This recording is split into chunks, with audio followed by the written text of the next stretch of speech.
Good morning and a very warm welcome to the distinguished dignitaries, esteemed guests, scholars, journalists, and participants gathered here today for the Media Panchayat organized by Bharati Vidyapeeth Institute of Computer Applications and Management, New Delhi. It is indeed an honor and a privilege to stand before you and extend a heartfelt welcome on behalf of the organizing committee. So I welcome you all. Our founding fathers envisioned a system where the executive, legislature, and judiciary would form the three traditional pillars of our democracy. However, it became evident over time that the press, in all its forms, plays a crucial role in shaping public opinion, exposing corruption, and holding those in power accountable. Thus, the media emerged as the fourth pillar of democracy. Today, we have gathered here to discuss a topic of immense significance, that is, media as the fourth pillar of democracy. As we all know, democracy thrives on the principles of justice, equality, and transparency, and the role of the media in upholding these values is undeniable. In many ways, the media is the guardian of our democratic society, playing a pivotal role in ensuring that the voice of the people is heard, and thus the government remains accountable to its citizens. Before we delve into the discussion, I would like to acknowledge the eminent participants who bring a wealth of experience and knowledge to this event. And now I would like to request Dr. Professor M.N. Huda, Director, Bharati Vidyapeeth Institute of Computer Applications and Management, to welcome our eminent guest. So, sir, please.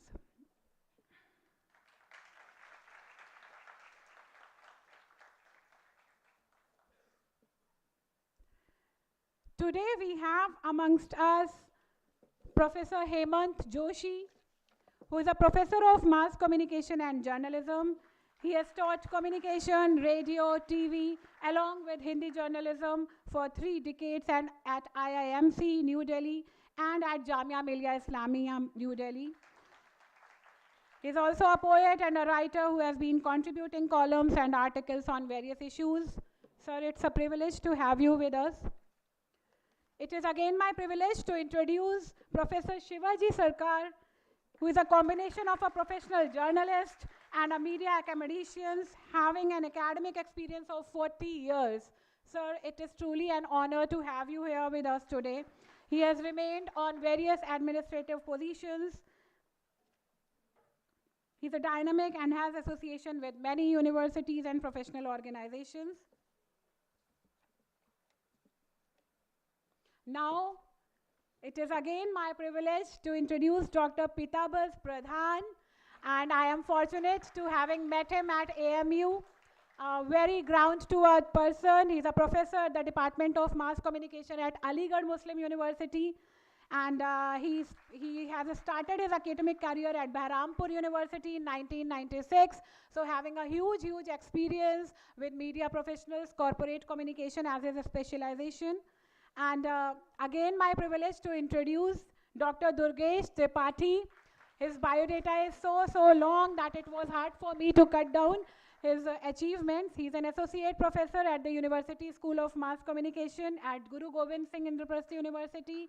He has also been entrusted with the responsibility as in charge of the newly planned School of Filmmaking at IP University. And his latest book is titled Rethinking Media and Socio-Cultural Change, India and the Globe in Times of Pandemic. Now we have with us Dr. Sachin Bharti. He's an awardee of National Scholarship from Ministry of Culture, Government of India, and a PhD holder. He has done his MA in Mass Communication from AJK MCRC, Jamia Millia Islamia University, has worked with National Institute of Fashion Technology, Ministry of Textiles. So thank you for being with us. And now, it is an honor to introduce Shri Sunit Mukherjee, sir. He is the Director, Public Relations at MD University, Rohtak. Having an experience of more than 20 years in academics, Sunit sir is simultaneously handling the role of a PRO at university, very much active on social media. His command over English and Hindi is commendable, which is likely an asset in his role as the PRO at the university. So thank you very, very, very much, sir, for being with us today. Now I would also like to request the dignitaries to kindly release our official quarterly magazine called Manzil. I would request Professor M.N. Huda and Dr. Ajay Gupta, head ICCSR, to come on the stage and help in releasing the official quarterly magazine of BVICAM, Manzil. And also Bharati Times, which is a weekly newsletter of BVICAM. Students, I need participants, I need a huge round of applause. It's a big achievement for all of us, having eminent professors releasing our magazine and Bharati Times.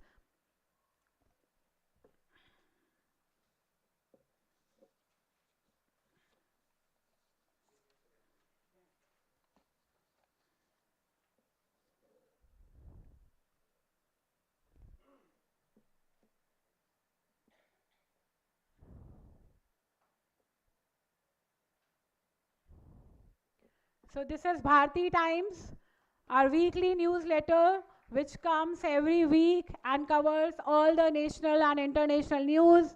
Our students, our faculties contribute their research articles in it. So it's a matter of pride for us to get it released by the eminent professors and academicians. Thank you so much, sir. Now we have Manzil, an official quarterly magazine of Bharati Vidyapeeth Institute of Computer Applications and Management.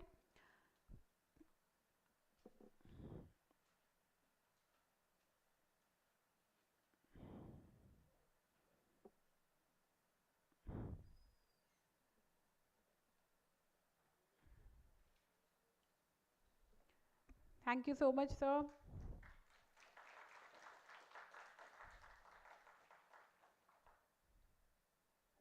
Thank you.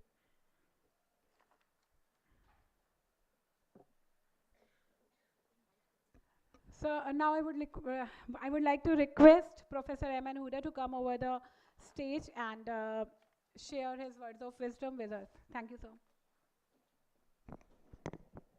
Good afternoon, friends.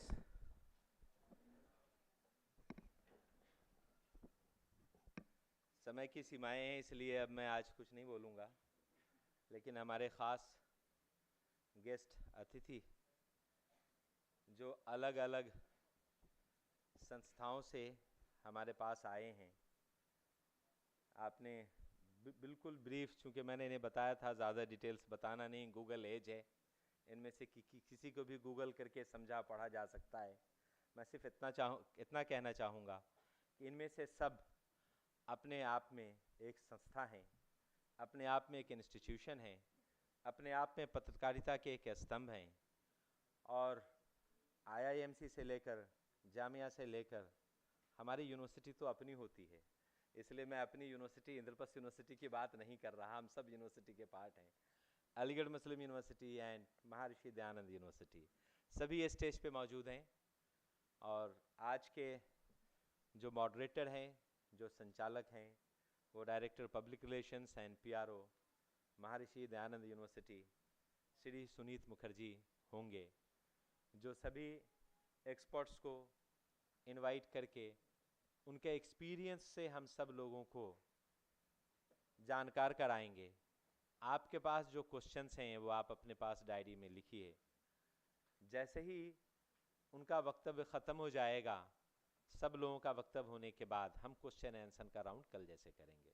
सो इन्हीं शब्दों के साथ के आप सब लोगों ने मेरे इनविटेशन पे अपने बिजी शेड्यूल से टाइम निकाला, देश के अलग अलग हिस्से से यहाँ आए, जो हमारे मास कम्युनिकेशन के जो बच्चे हैं उनको इंस्पायर करने के लिए। और मैंने ये कहा है कि इस हॉल में इस वक्त 3 जनरेशन पत्रकारिता की है। एक वो जनरेशन जिन्होंने तब पत्रकारिता की है जब शायद ये डिजिटल एज नहीं था, जब ये गूगल नहीं था, जब बहुत ज़्यादा इलेक्ट्रॉनिक मीडियम का प्रेजेंस नहीं था। दूसरी एज वो है जिन्होंने इलेक्ट्रॉनिक मीडिया का प्रेजेंस देखा है, गूगल देखा है, डिजिटल एज देखा है।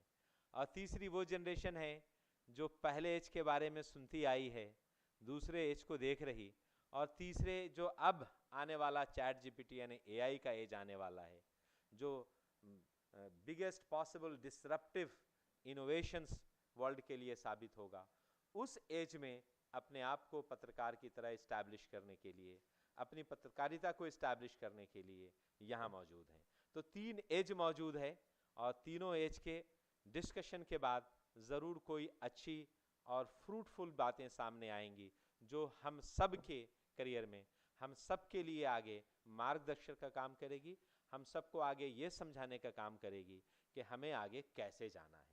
मैंने लेटेस्ट बाकी पंक्तियां सुनाई थी, लेटेस्ट जो पिछले हफ्ते लिखी थी, जो कल आपको सुनाई थी पहली बार, वो 2 पंक्तियां फिर मैं पत्रकारों के सम्मान में, या जो पत्रकारिता के डोमेन में टीचर्स हैं, जो पत्रकार बना रहे हैं, उनके सम्मान में कहता हूं कि कलम के बूते लिखता हूं, कलम के बूते जीता हूं, कलम के बूते लिखता हूं, कलम के बूते जीता हूं। तुम अपनी धमकियां अपने पास रखो, मैं बेबाक पत्रकारिता करता हूं। And thank you so much.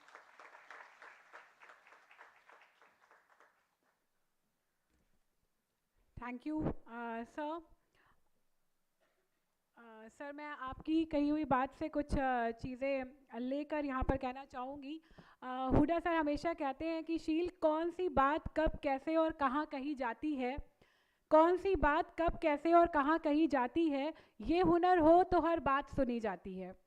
And as a public relation person, we need to have the intricacies of specializing with communication skills, and it is truly an honor to have Shri Sunit Mukherjee sir.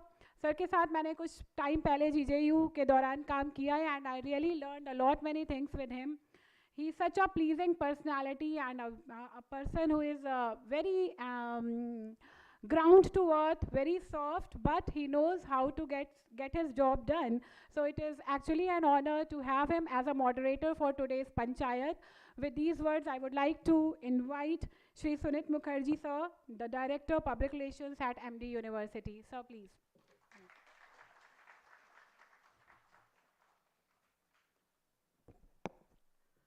Shukriya, Sheel. Esteemed Professor M.N. Huda, Director of this institute, wonderful panel members, esteemed media academicians sitting in the panel, and faculty members of this institute, and its young, bright students with dream in your eyes and smile on your lips, and wish to make it big in media and other chosen field. So, Ram Ram sabne bhai, क्योंकि यो पंचायत से, right? So a bit of Haryanvi is also necessary. नमस्कार, सत श्री अकाल, आप सबका इस पंचायत में स्वागत है।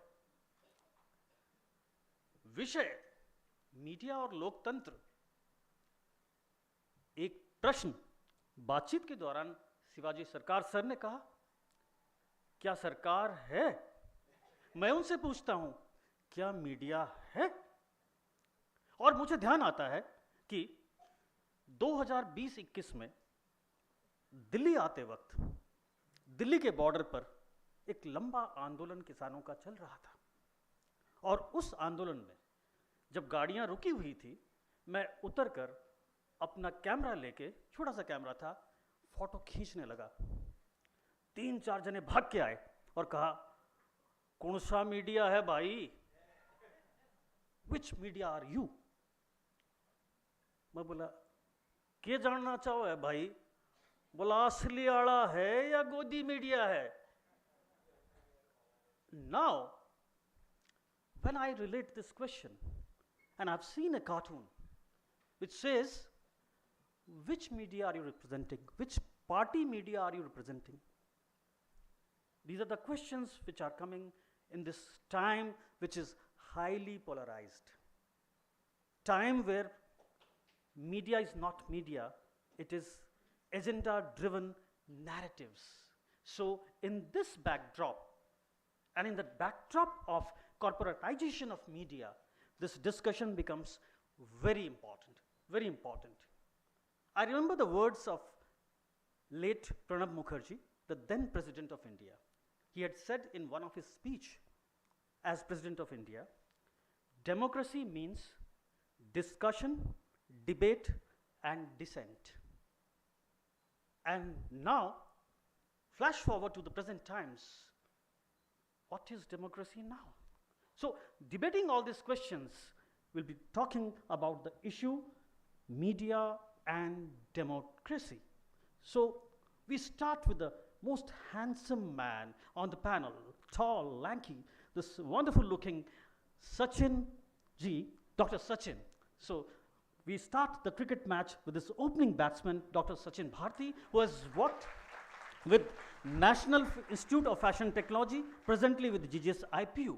Now, Fashion 2 is big news. Fashion 2 is now part of the whole conundrum called media, जो हमारी विद्या बालन ने फिल्म डर्टी पिक्चर में कहा था कि एंटरटेनमेंट एंटरटेनमेंट एंटरटेनमेंट सिर्फ एंटरटेनमेंट, तो वो मीडिया क्या है? आइए सचिन भारती जी से जानते हैं.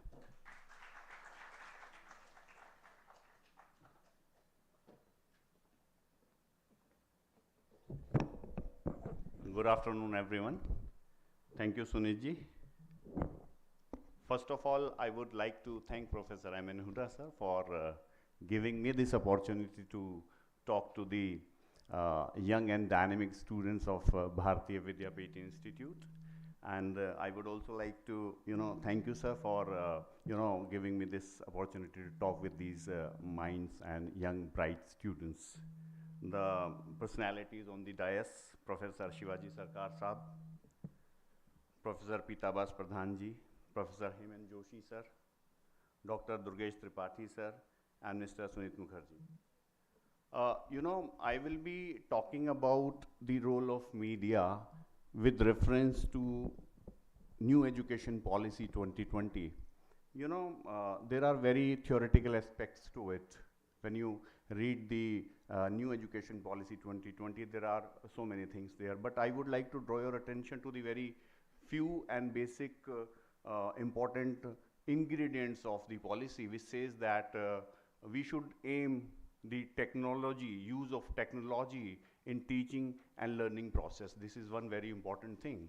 Another very important thing which New Education Policy talks about is, the use of online educational resources and massive open online courses. If you have these types of digital resources available, then students who are not in the, metropolitan cities, those who are in the remote areas, they can access to these resources and they can learn the fantastic lectures by the experts of their areas.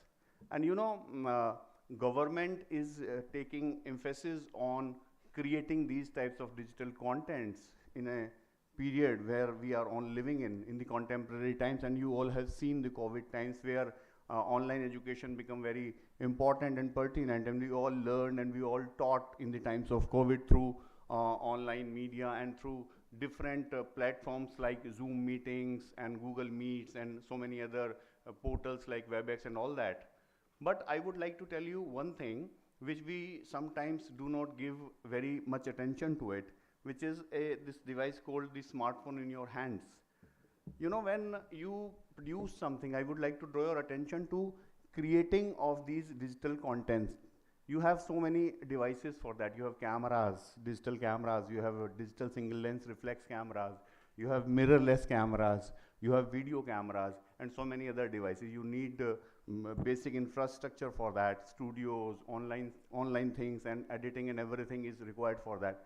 But I would like to tell you one thing, you all have these smartphones in your hand. If you use those smartphones in a manner, then you will be able to capture and you will be able to make these online contents yourself. Because you read media and you read a lot of things. You people are using these different devices, these high-end smartphones, these high-end cameras, these high-end video cameras, still photography cameras and all that. But if you are using this smartphone, you have all the facilities in your smartphone itself. You have the capability of shooting high resolution digital images still in a manner of still. You have capability of shooting videos, high resolution videos. You have capabilities of shooting high resolution audio. And you, at the same point of time, you have capabilities of shooting high resolution cinematic footages with these smartphones. But sometimes what happens when you use these devices, you do not have that much of idea that how to use those to make a program or a footage look like a professional one. So I will try to give you some tips which will be very helpful for you to use in the times to come. When you use a smartphone, you sometimes think that this smartphone has, say, 40 megapixel camera or 30 megapixel camera or a 50 megapixel camera. These days, smartphones give you sometimes 108 megapixel camera, even 200 megapixel cameras are being offered by the companies like Samsung. So one thing I would like to draw your attention to is these megapixel and all are all marketing gimmicks. You need not to go into that. Megapixel is important, but they are important only when you are taking the printouts of your images which you are taking or capturing. What you have to take care, you have to take care of the kind of lenses those smartphones are using and the size of sensor they are using in the smartphone. So be very careful what kind of camera or smartphone you are using. Be very careful the sensor size and the kind of lens they are using. One thing is this very important. Second, when you are taking an image or maybe a video or a cinematic image you want to take, make sure that do not shoot anything when the very harsh lighting conditions are there.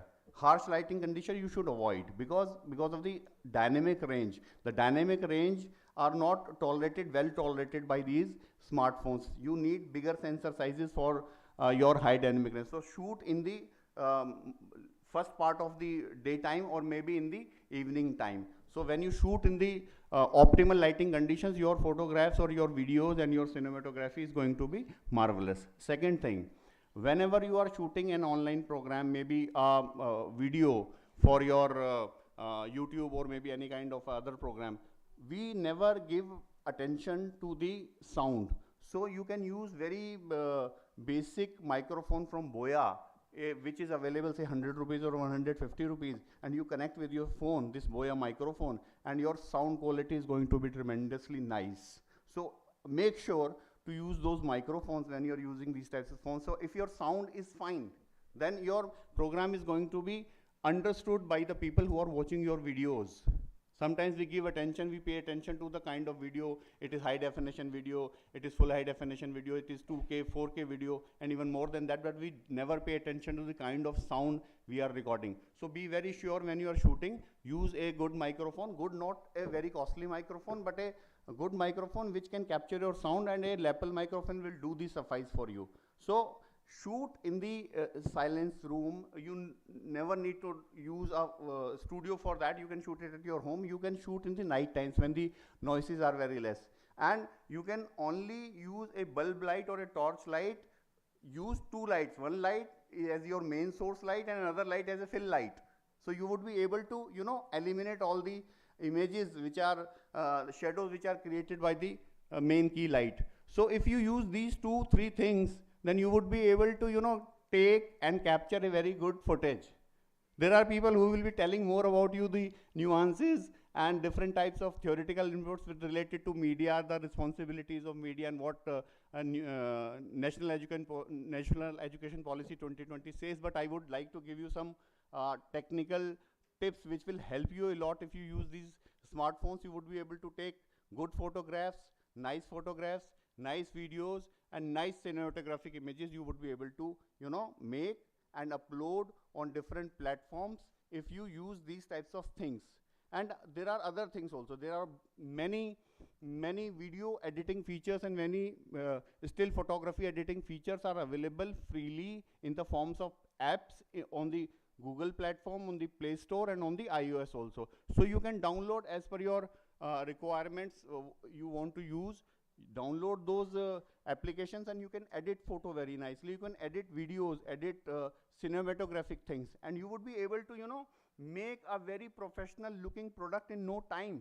And you don't need to invest in that much. You would be able to create that footage, that clip, that photograph, that audiovisual production in no cost, I am telling you. I have been making these types of audiovisual productions. I have been teaching these types of audiovisual productions to my MA students in my university.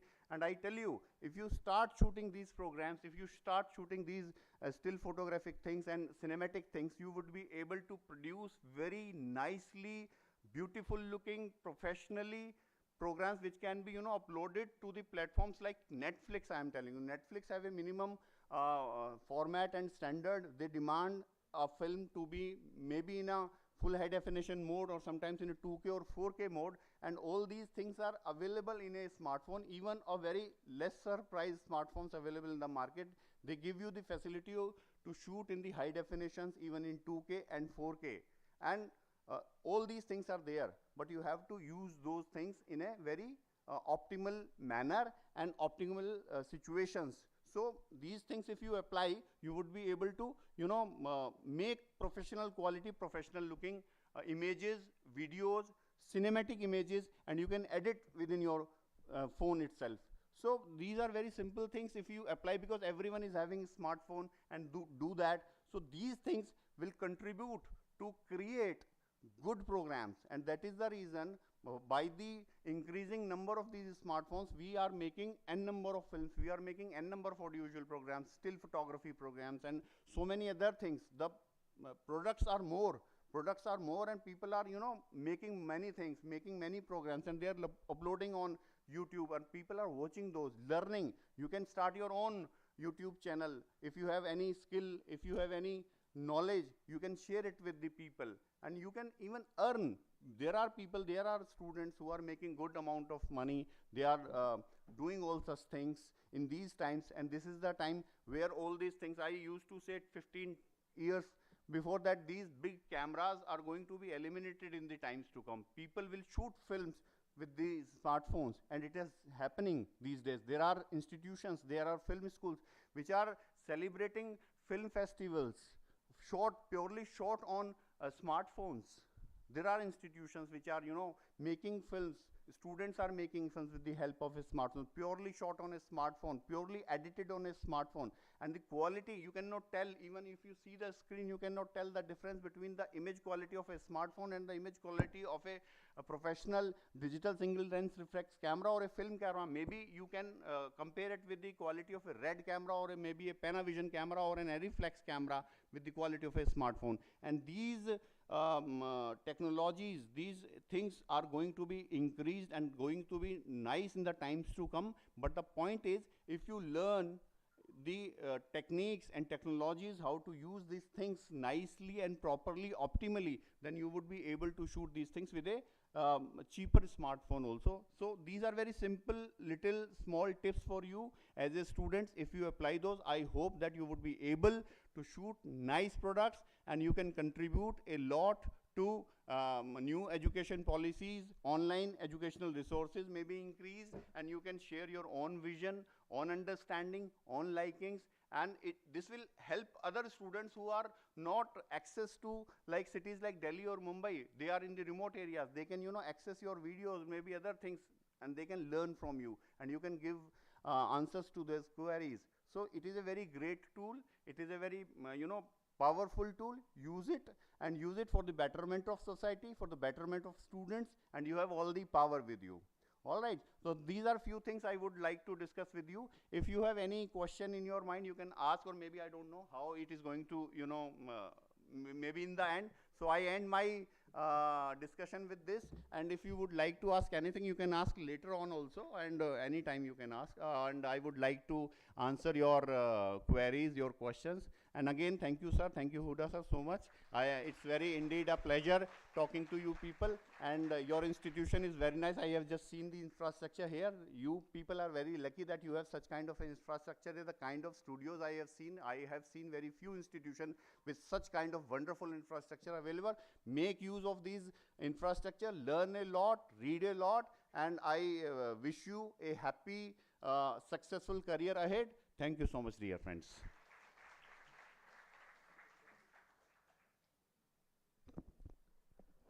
Thank you Sachin ji, आपने सही कहा, mobile ने media का लोकतंत्रीकरण कर दिया है। आज इस मोबाइल के ज़रिए जिस तरह की बदलाव आया है, और जिस तरह से कंटेंट क्रिएटर्स आज एक डिमांडिंग प्रोफेशन हो गया है, और हुनर से रोजगार की बात अपने इस तकनीकी कौशल की जो जानकारी आपने साझा की उससे बताया। मैं याद कराता हूं फिर से, जिस समय दिल्ली के आसपास किसान आंदोलन चल रहा था और उन किसानों को यह लगा कि उनकी बात जो मेन स्ट्रीम मीडिया वो कह नहीं रही, उन्होंने बहादुरगढ़ के पास एक ट्रैक्टर के ऊपर अपना एक मीडिया सेंटर बनाया और उन्होंने ट्रैक्टर एंड ट्रॉली टाइम्स नाम से अपने मोबाइल के जरिए अपना पूरा का पूरा प्रसारण किया कि वो क्यों इस आंदोलन से जुड़े हुए हैं। उन्होंने बाद में जिस तरह से आपकी भारतीय विद्यापीठ की पत्रिका है उस तरह की पत्रिका भी निकाली। आप सोच के देखिए कि गांव से देहात से आए किसानों ने और उनमें से जो युवा वर्ग था उन्होंने किस तरह से मोबाइल का इस्तेमाल करते हुए अपनी बात दुनिया के सामने रखी। आज हम देख रहे हैं कि मीडिया को कौन नियंत्रित कर रहा है। मीडिया को बाजार की ताकतें, द मार्केट फोर्सेस नियंत्रित कर रही है। एक कॉर्पोरेटाइजेशन होता जा रहा है और कई बार ऐसा लगता है कि क्या मीडिया को केवल एक जनसंपर्क का साधन कॉर्पोरेट सेक्टर ने या सरकार ने बना दिया है। नायम चॉम्स्की ने कहा था, he who controls the media controls the mind of the people. इस परिप्रेक्ष्य में मैं अलीगढ़ मुस्लिम विश्वविद्यालय के बहुत विद्वान सहयोगी डॉक्टर पिताम्बर प्रधान को बुलाना चाहूंगा, जिनका जनसंपर्क और कॉर्पोरेट संचार पर पकड़ है, कि आप इस मीडिया और लोकतंत्र के जो ये इक्वेशन में इसमें कॉर्पोरेट सेक्टर को और जनसंपर्क की जो जिस तरह का दबाव है, हस्तक्षेप है, उसको किस तरह से देखते हैं। Doctor Pitambar Pradhan.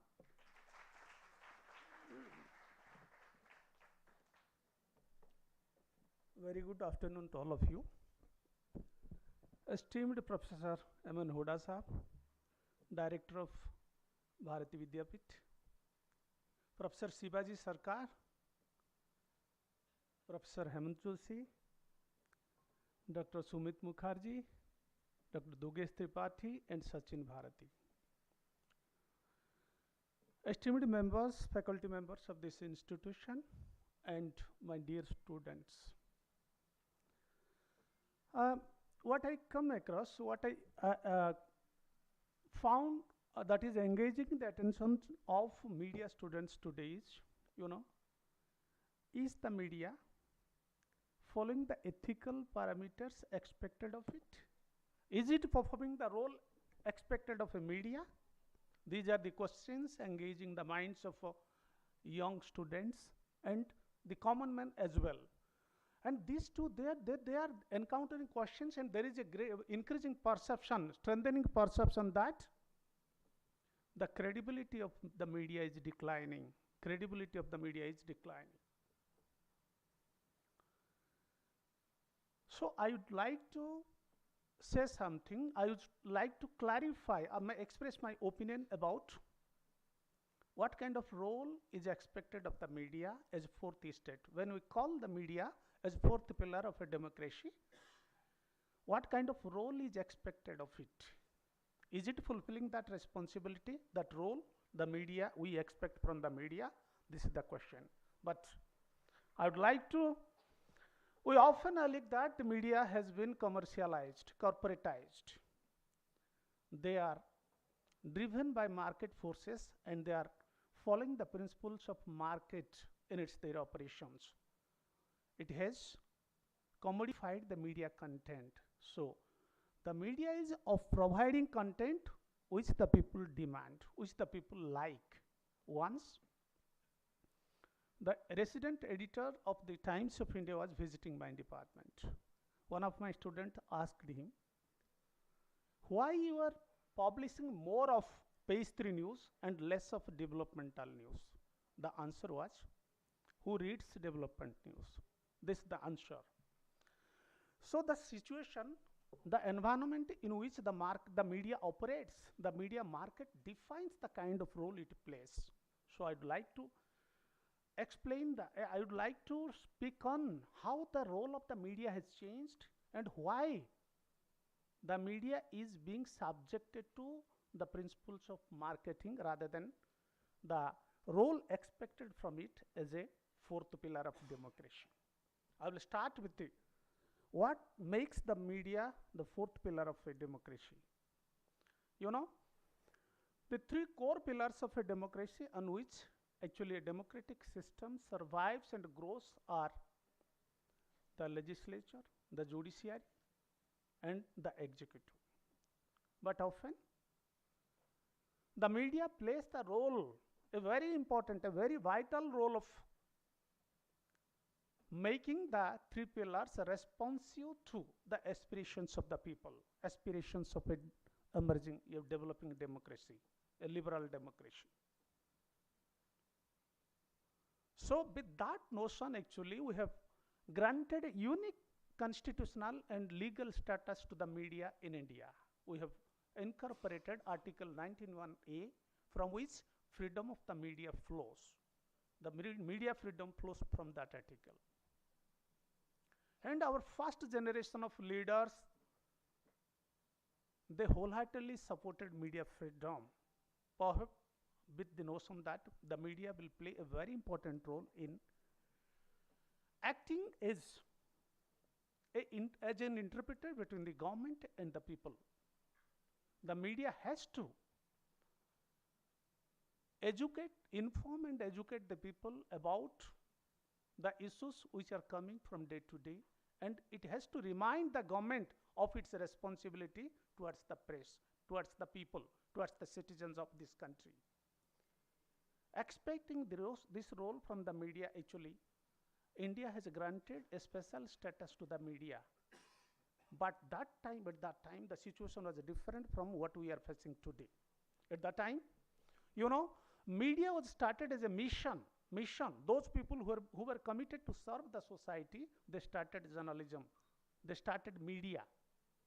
The second important factor was that the Indian freedom struggle and many such struggles from across the world actually motivated people to take social responsibility, to be socially responsible. And another factor considered the time while defining the media's role as a fourth pillar was, you know, the private organizations, private players cannot do public service. That was the feeling, that was the belief. With that, actually, the media was expected to play an interpreter between the government and the people, the people.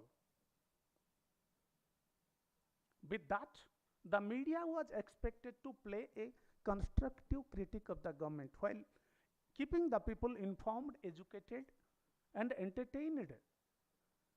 It was expected to play the role of reminding the government about its responsibilities to the people and to the country that was emerging then as a new nation.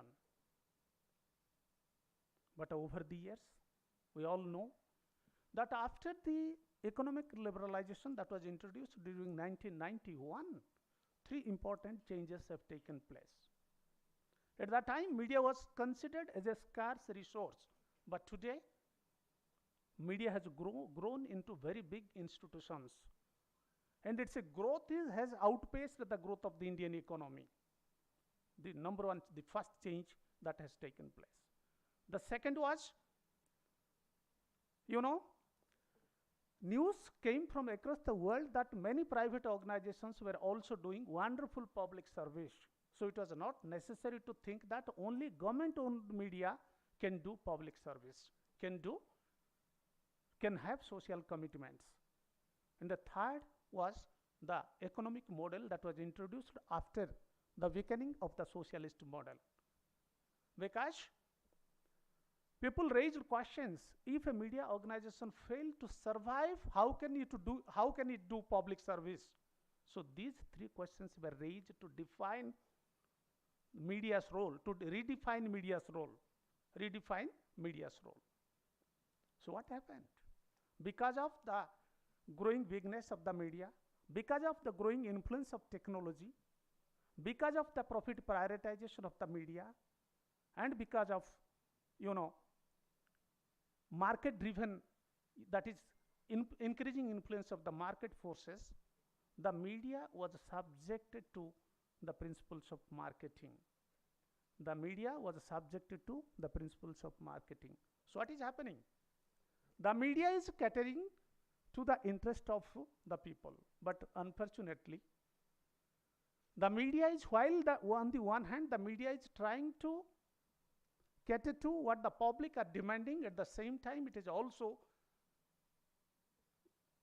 formulating, it also forming the mood of the nation, shaping the mood of nation through its agenda building role.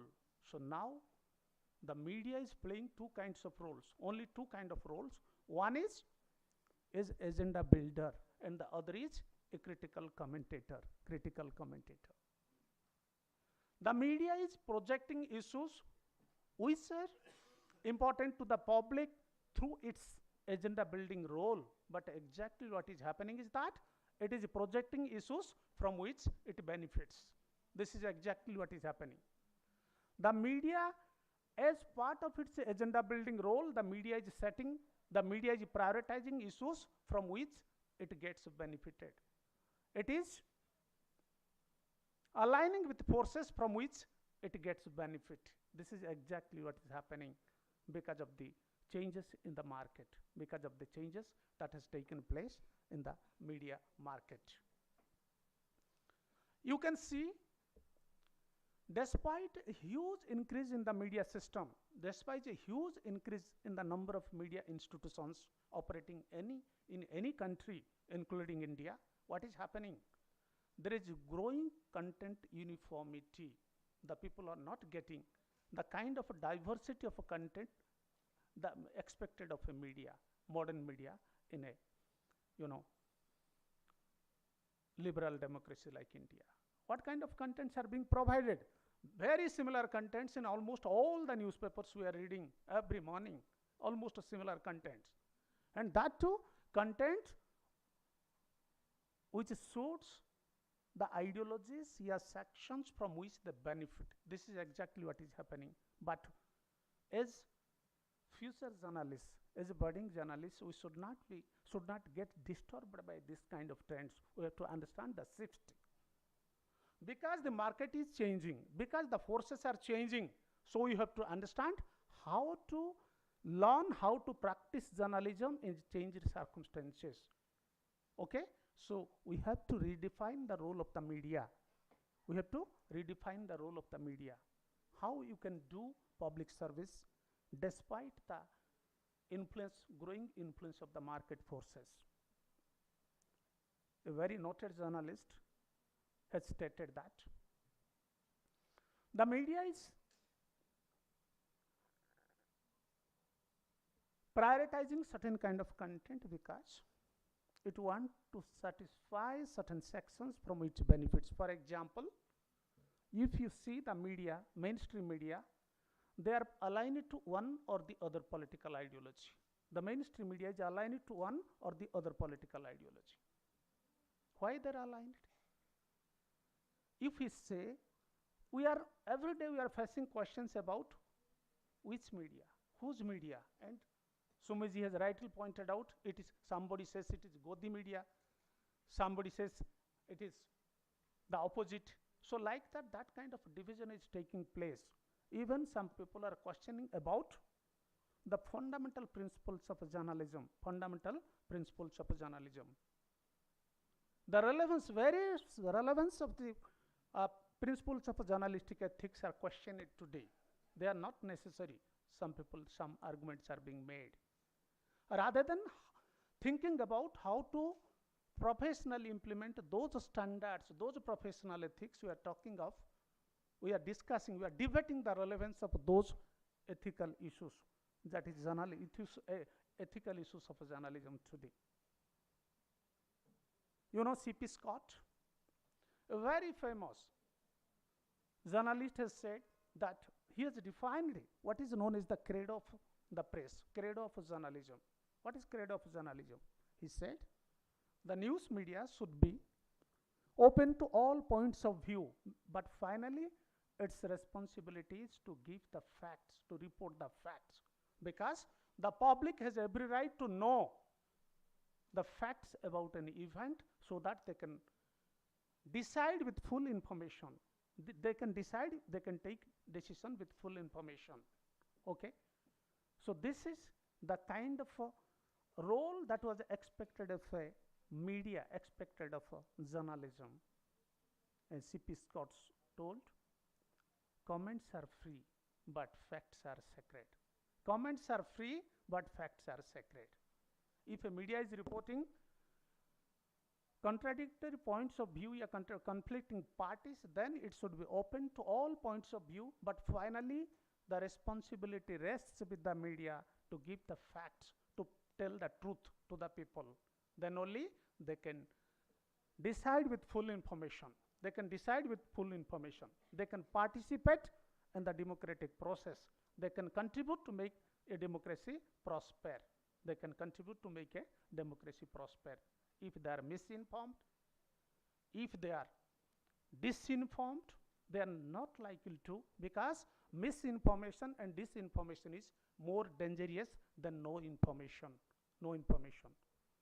So what is very important for the media today to understand, and the future journalists to understand, is that the media has to, whatever the conflicts, whatever the situation may be, the media has to tell the truth, because that is what conditions minds of the readers, minds of the people.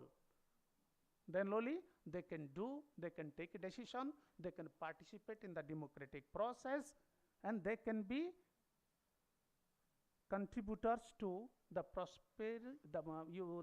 the development of a liberal democracy like India.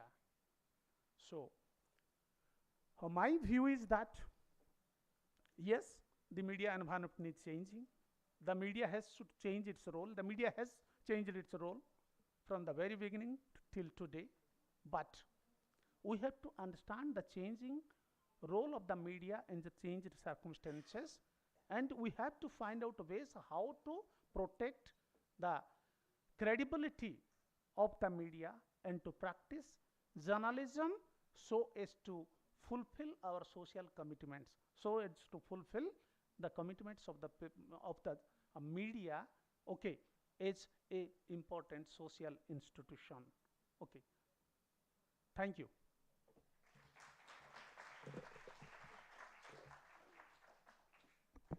Thank you, Professor Pradhan. You set the agenda right, that media, journalism should be service-oriented. It should focus on welfare of people. And I am reminded of Mahatma Gandhi, who had said, the sole purpose of journalism is service of people. He had said it well before we got our independence. But we have also to grapple with the reality that when the Times of India groups, Samir Jain and Vineet Jain, came after studying from America, they said to their team that for me, newspaper is like a toothpaste. It is a product. So sell it. And the concept of page 3 started with that. And that was not merely page 3. For all kind of content, this concept of advertorial came into being. And also the bad practice of what we call paid news. मैं आपसे साझा करना चाहूँगा, क्योंकि मैं जनसंपर्क से जुड़ा हुआ हूँ, राजनेताओं से मुलाकात होती रहती है। हरियाणा के अंदर मैं आपको अगर 2014 और 2019 के चुनावों की बात करूं, रोहतक लोकसभा के तहत जितने विधानसभा क्षेत्र हैं, उसमें कटिंग अक्रॉस पार्टी, जो प्रमुख पार्टियां हैं, भारतीय राष्ट्रीय कांग्रेस, भारतीय जनता पार्टी, पहले इंडियन नेशनल लोकदल था, वो 2 भाग में हो गया, जजपा भी है, ज़्यादातर प्रतिनिधियों ने जो विधानसभा चुनाव लड़ रहे थे, उसमें एक मोटा बजट पेड न्यूज़ के लिए था। और बड़े अखबारों ने, वो एक हिडन एजेंडा होता है कि उसमें खबर मूलतः विज्ञापन होता है, लेकिन खबरनुमा शैली में उसको प्रस्तुत किया जाता है। बहुत छोटे से कोने में एक पीले रंग से हल्के से लिखा जाता है विज्ञ, लेकिन किसी का ध्यान नहीं जाता उस बात पे। और अगर मैं बात करूं, क्योंकि I am privileged to it, कि कितना कितना खर्च किया, तो एक एक विधानसभा क्षेत्र में न्यूनतम 10-10 लाख रुपए इस तरीके से दिया गया है। और एक नई पौध और आ गई है। मैं हरियाणा के 2 उपचुनावों को मैंने जाके, क्योंकि मीडिया का अध्यापक हूं लेकिन मैं मूल रूप से अपने आप को एक विद्यार्थी मानता हूं, मैं जाता हूं, समझने की कोशिश करता हूं, तो वहां ये पाया एक पौध और आ गई है, यूट्यूबर। और वो यूट्यूबर, एक बड़ौदा का चुनाव था, उपचुनाव था, रोहतक के पास बड़ौदा एक जगह है, वहां मैं गया, गांव है, वहां पे एक रैली में 67 मैंने काउंट किया यूट्यूबर्स थे, और वो एजेंडा सेटिंग करते हैं गांव के स्तर पर, गांव के स्तर पर फैल रहा है। तो ये सारी चुनौतियां हैं। ऐसे में जो समाज है, वो समाज किस तरह से प्रभावित हो रहा है, किस तरह से प्रभावित हो रहा है। और Marshall McLuhan, one of the media greatest media scholar, had said society is influenced by the nature of media. And who best than Dr. Durgesh Tripathi, who teaches a wonderful course of MOOC, Society and Media, very popular course, with us here to talk about how media is impacting society. Sir.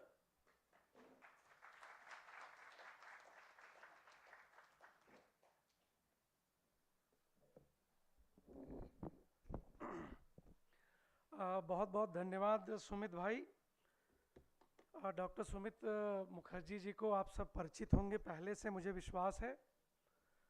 सबसे पहले मैं आप सबसे पूछना चाहता हूं, जितने हमारे पीछे छात्र बैठे हैं हमारे सामने, उन लोगों में से कितने लोगों को ठंड लग रही है और नहीं लग रही है? सही सही बताइएगा। नहीं लग रही है? हमें तो बहुत लग रही थी, क्योंकि मुझे लगता है एसी सीधे नीचे आ रहा हमारे पास। मैं ये कहना चाहता हूं कि जब बाहर में इतनी धूप है, इतनी गर्मी है, जिसमें आप 5 मिनट नहीं खड़े हो सकते। खड़े हो सकते हैं? जो खड़ा हो सकता है हाथ उठाए। तो मैं भी आपको 5 मिनट बाहर खड़ा करूंगा। लेकिन अंदर इतनी ठंड है, इतना अच्छा एयर कंडीशन हॉल है कि हम सभी को ठंड लग रहा है, और हम सब ने निवेदन किया कि थोड़ा गर्मा गर्म चाय आ जाए। मैं ये कहना चाहता हूं आप सभी को कि आप सब कितने प्रिविलेज्ड हो, लकी हो कि आप सबको इतना बढ़िया इंफ्रास्ट्रक्चर प्रोवाइड किया गया है। मैं एक छोटा सा आपको एक वाक्य सुनाता हूं जो हमारे छात्र जीवन का है। हम सब लोग बहुत प्रिविलेज्ड या दिल्ली जैसे राष्ट्रीय राजधानी क्षेत्र के निवासी नहीं थे, तो एक बहुत संवैधानिक पोस्ट पे थे, पॉलिटिकल लीडर थे। उनसे कुछ लोगों का समूह, छात्रों का समूह, युवाओं का समूह, जैसे आप सब हैं, हम सब थे, और हम लोग उनके पास गए और कहे कि सर एक बढ़िया कॉलेज या यूनिवर्सिटी, कोई एक सेंट्रल यूनिवर्सिटी जैसी कोई स्थापना इस क्षेत्र में कर दीजिए जो रूरल एरिया में था।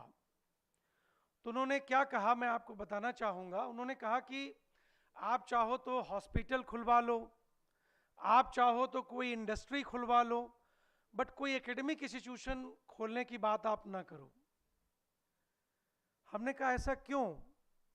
तो उन्होंने कहा कि ये आसान है आपको सेवा देना, सुविधा देना, बट एजुकेशन यदि आप देते हो तो सब लोग समर्थ होते हैं, सब लोग समझदार होते हैं, और ये समझते हैं कि क्या सही है और क्या गलत है। मैं समझता हूं कि तमाम राजनेता जो हमारे देश के हैं, उनमें से माननीय पतंगराव कदम जी को हम सबको धन्यवाद देना चाहिए कि उन्होंने एक एकेडमिक इंस्टीट्यूशन न सिर्फ दिल्ली में बल्कि महाराष्ट्र में एक बहुत बड़े स्तर पे उन्होंने स्थापित किया है, और वे समाज को और देश को एक नई दिशा देने का काम कर रहे हैं। और वो चाहते हैं कि हमारा समाज और हमारा देश शिक्षित हो, और शिक्षित होगा तभी समर्थ होगा। मैं आभारी हूं भारतीय विद्यापीठ प्रबंधन का, स्पेशली होडा साहब का, जिनका कंटिन्यूअस पैट्रोनेज मेंटरशिप हमें मिलता है। मैं बहुत आभारी हूं कि जिन गुरुओं से हम लोगों ने सीखा था, जिन अध्यापकों से, जिनकी स्पीच से, फॉर्मल इनफॉर्मल डिस्कशन में, उनके बीच में मुझे ये मौका मिला कि मैं आप सबके बीच में अपने विचार को रख पाऊँ। कुछ बच्चों ने कहा कि मुझे ठंड नहीं लग रही है और मैं बाहर 35 डिग्री 40 डिग्री में खड़ा हो सकता हूँ, बट मैं देख सकता हूँ हमारे सामने कुछ बच्चे सो रहे हैं, आराम कर रहे हैं। मैं समझता हूँ रात में पढ़ाई किया होगा उन्होंने, या तैयारी किया होगा कि मीडिया पंचायत में जब सर आएंगे तो उनके विचार को हम लिखेंगे, सुनेंगे, और यही लिखना, सुनना, फॉर्मल और इनफॉर्मल डिस्कशन और इंटरेक्शन आपको वहाँ पहुँचाएगा जहाँ आज मैं खड़ा हूँ, ऐसा मेरा विश्वास है। और इससे भी आगे जाएंगे ऐसा मेरा विश्वास है। लेकिन इसके लिए आपको बहुत कमिटेड होना पड़ेगा, समर्पित होना पड़ेगा और सस्टेन्ड एफर्ट्स के साथ अपनी चीज़ों को आगे बढ़ाना पड़ेगा। मैं आभारी हूँ बीबीआई भारती विद्यापीठ का कि सुमित मुखर्जी जी जो हमारे मित्र हैं, डॉक्टर सचिन भारती जी जो हमारे कुलीग हैं, प्रोफेसर शिवाजी सरकार साहब जो आईएमसी के रिटायर्ड प्रोफेसर हैं, प्रोफेसर पीतावास प्रधान जी जो एएमयू से आए, और हम सब के सीनियर और हम सब के पैट्रन प्रोफेसर हेमंत जोशी जी आए हैं यहाँ पे, और आप सब उनकी बातों को सुनेंगे। इस पूरे फोर्थ पिलर ऑफ डेमोक्रेसी की बात करते हैं हम, जब मीडिया की बात करते हैं तो हमसे पहले के वक्ताओं ने इंटरनेशनल और नेशनल अपनी अंडरस्टैंडिंग और पर्सपेक्टिव से आप सबको अपने बारे में बताया कि क्यों फोर्थ पिलर कहते हैं डेमोक्रेसी का ध्यान दीजिएगा, लोकतंत्र का मीडिया है। और मुझे लगता है कि मैं 10 मिनट से ज़्यादा ले लूँगा, जो मुझे निश्चित समय दिया गया है एज ए पैनलिस्ट। तो मैं चाहूँगा कि जो मेरे मॉडरेटर हैं या जो भी इस चीज़ को कंट्रोल कर रहे हैं या एडवाइस कर रहे हैं, वो मुझे सजेस्ट करेंगे। होदा साहब ने बहुत अच्छी बात कही और इससे शुरुआत करी जब हम सबका स्वागत वे कर रहे थे। उन्होंने महात्मा गांधी की जिक्र की और महात्मा गांधी का जिक्र कई लोगों ने किया, कई पूर्व के वक्ताओं ने कहा। महात्मा गांधी ने क्या कहा था? आप लोग कितने इस पूरे ऑडिटोरियम में कौन सा छात्र महात्मा गांधी के बारे में नहीं जानता है, नहीं सुना है, नहीं पढ़ा है? वो कृपया हाथ उठाए। आप सब ने पढ़ा है, आप सब उनको सुनते हैं, आप उनके विचारों को आत्मसात करते हैं। ऐसा जान के जो आपने मुझे फीडबैक दिया, मुझे बहुत खुशी हुई। महात्मा गांधी जी ने 3 चीजों के बारे में कहा: ट्रूथ, सेल्फ रेगुलेशन और रिस्पॉन्सिबिलिटी और अकाउंटेबिलिटी के बारे में उन्होंने बात करी। माने सत्य के साथ रहना है, हमें एक जिम्मेदार नागरिक बनना है और हमेशा से आत्मानुशासन में रहना है। मुझे ये लगता है कि जब मीडिया या उसको मीडिया के साथ रहने वाला आम नागरिक, हम सब जब इन 3-4 चीज जिसके बारे में महात्मा गांधी जी ने अपनी किताबों में, अपने समाचार पत्रों में और अपने स्पीचेज में बार बार बोला है, इन सारी चीज़ों को यदि हम लोग फॉलो करें तो डेफिनेटली मुझे पूरा विश्वास है कि फोर्थ पिलर ऑफ डेमोक्रेसी की जो रिस्पॉन्सिबिलिटी है, अकाउंटेबिलिटी है, वो निश्चित रूप से फुलफिल होगी। आज हम ऐसा सुनते हैं या ऐसा बताते हैं लोग, या आप भी उसको सर्च कर सकते हैं कि मीडिया एक फोर्थ स्टेट के साथ साथ मैंने कहा है रियल एस्टेट में भी बदलता जा रहा है।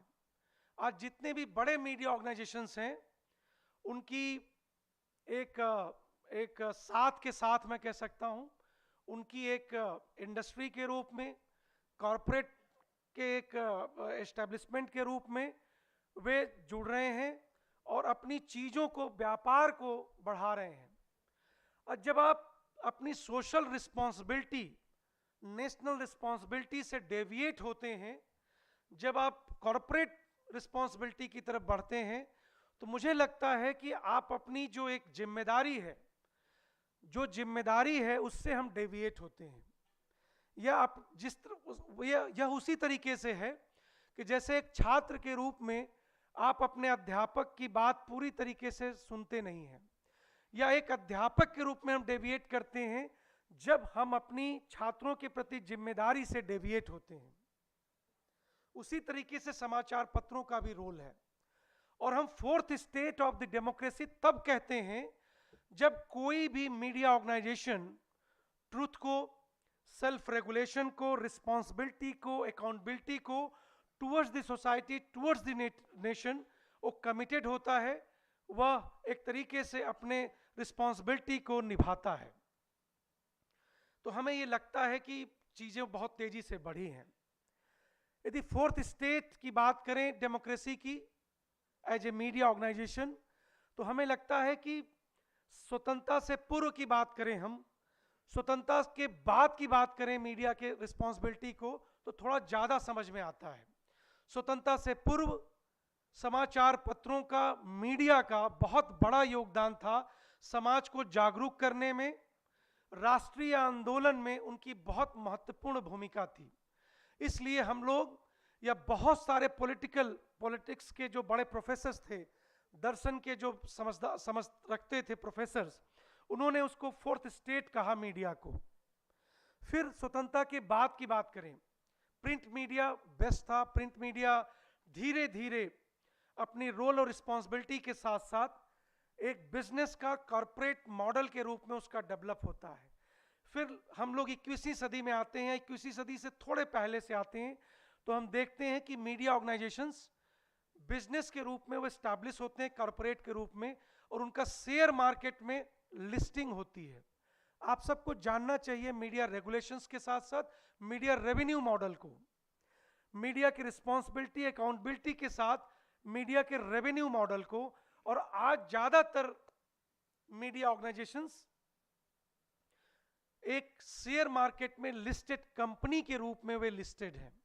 जब आप शेयर मार्केट के रूप में और कॉर्पोरेट एक इंडस्ट्री के रूप में आपकी स्टैब्लिशमेंट होगी, तो आपका लक्ष्य होगा प्रॉफिट मेकिंग। मैं बहुत सारे विदेश की यात्रा मैंने किया, चाहे वो टोरंटो, कनाडा करें, यूएस करें, यूरोपियन कंट्रीज की बात करें, यूके में मैं पार्लियामेंट ऑफ ब्रिटेन में हाउस ऑफ कॉमन्स में था न्यूयॉर्क टाइम्स के एडिटर के साथ। यदि ईस्ट में बात करें तो मैं संघाई से लेके जितनी भी कोरिया और तमाम कंट्रीज की मैंने विजिट करी।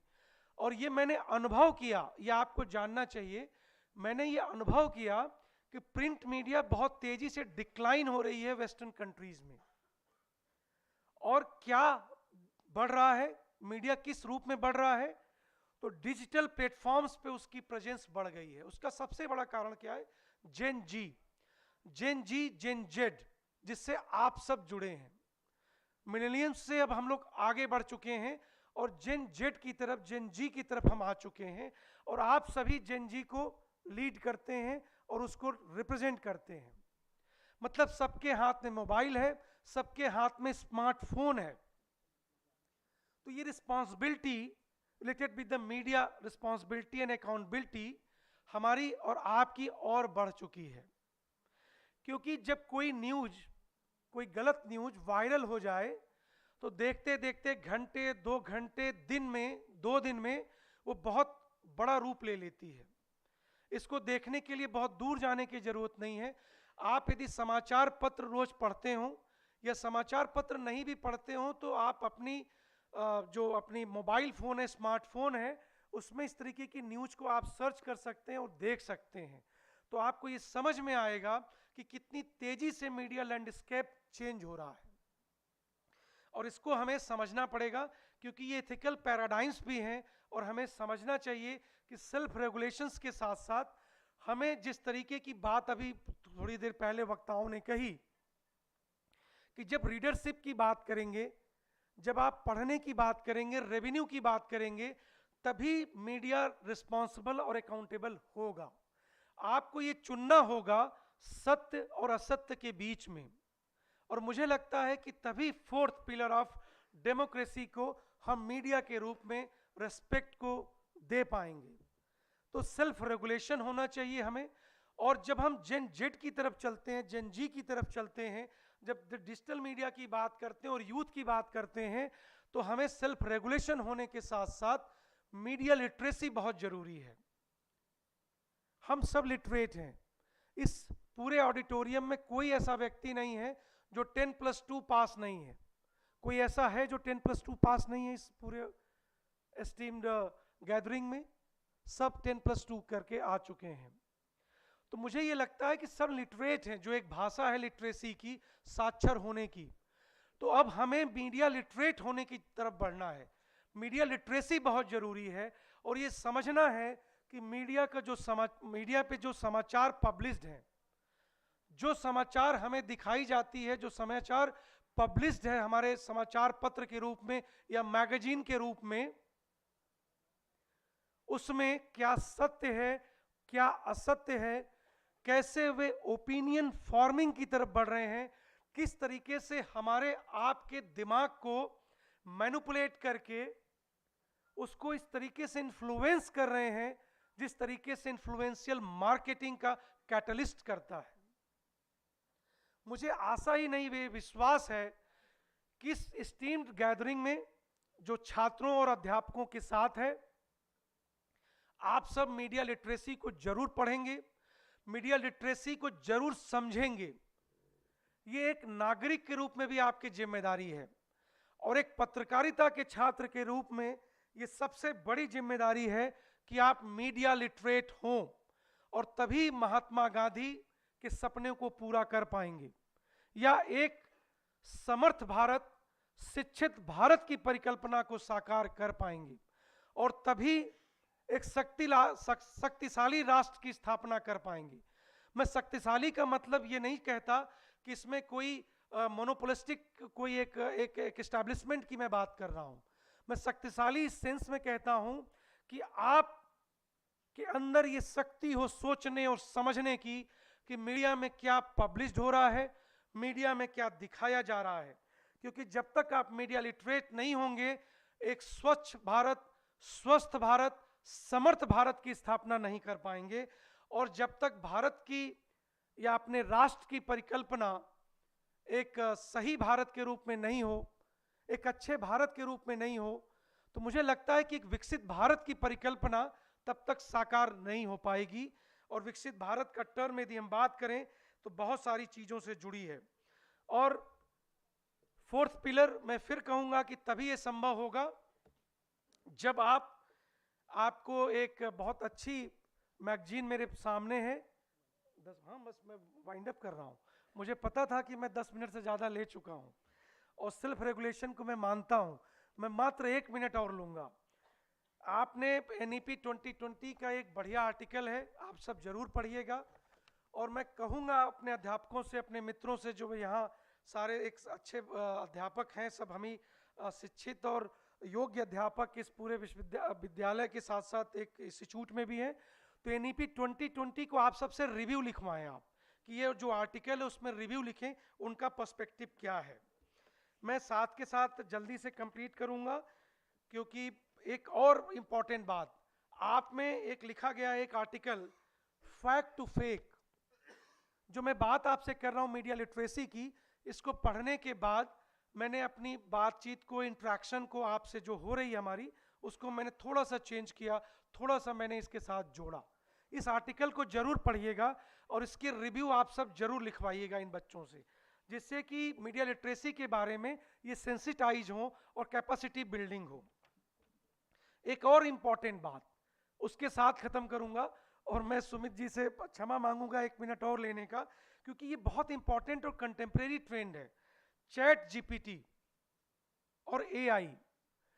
मैं कहना चाहूंगा, मैं ऐसे बहुत सारे अध्यापकों की भी बात करता हूं, छात्र तो बाद में आते हैं, मतलब एक रिस्पॉन्सिबिलिटी के बारे में हम बात करें, क्योंकि एक अध्यापक के रूप में हमें पहले जिम्मेदार होना है।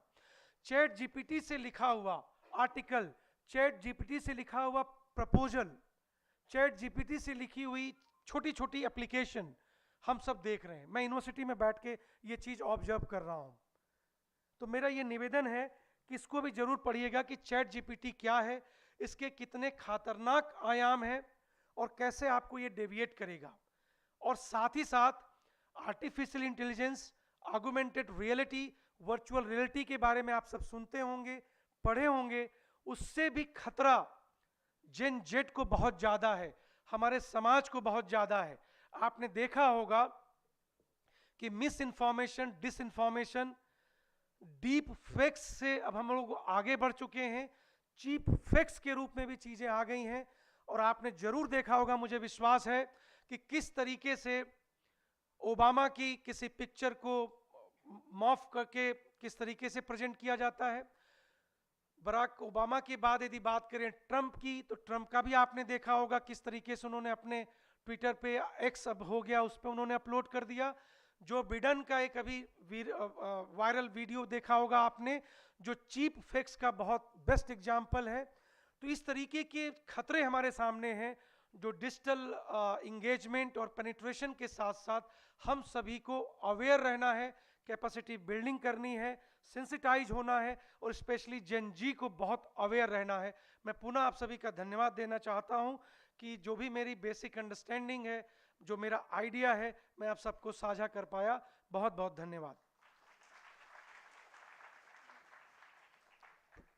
शुक्रिया दुर्गेश जी, आपने बिल्कुल बेहतर तरीके से जो आजकल की नई प्रौद्योगिकी है, new technologies and how it is affecting the whole media scenario, आपने वो बात सामने रखी। और चूंकि भारतीय विद्यापीठ का institute is headed by a person who is wonderful technocrat, मैं उम्मीद करूंगा, क्योंकि ये एक इंटीग्रेटेड अप्रोच के साथ एनईपी में काम कर रहे हैं, तो आने वाले टाइम में आप centre of media literacy and information fact checking का कोई इस तरह का सेंटर बनाएंगे, और ये जो न्यू मीडिया टेक्नोलॉजी वो किस तरह से अफेक्ट कर रही है, इस पर काम होगा।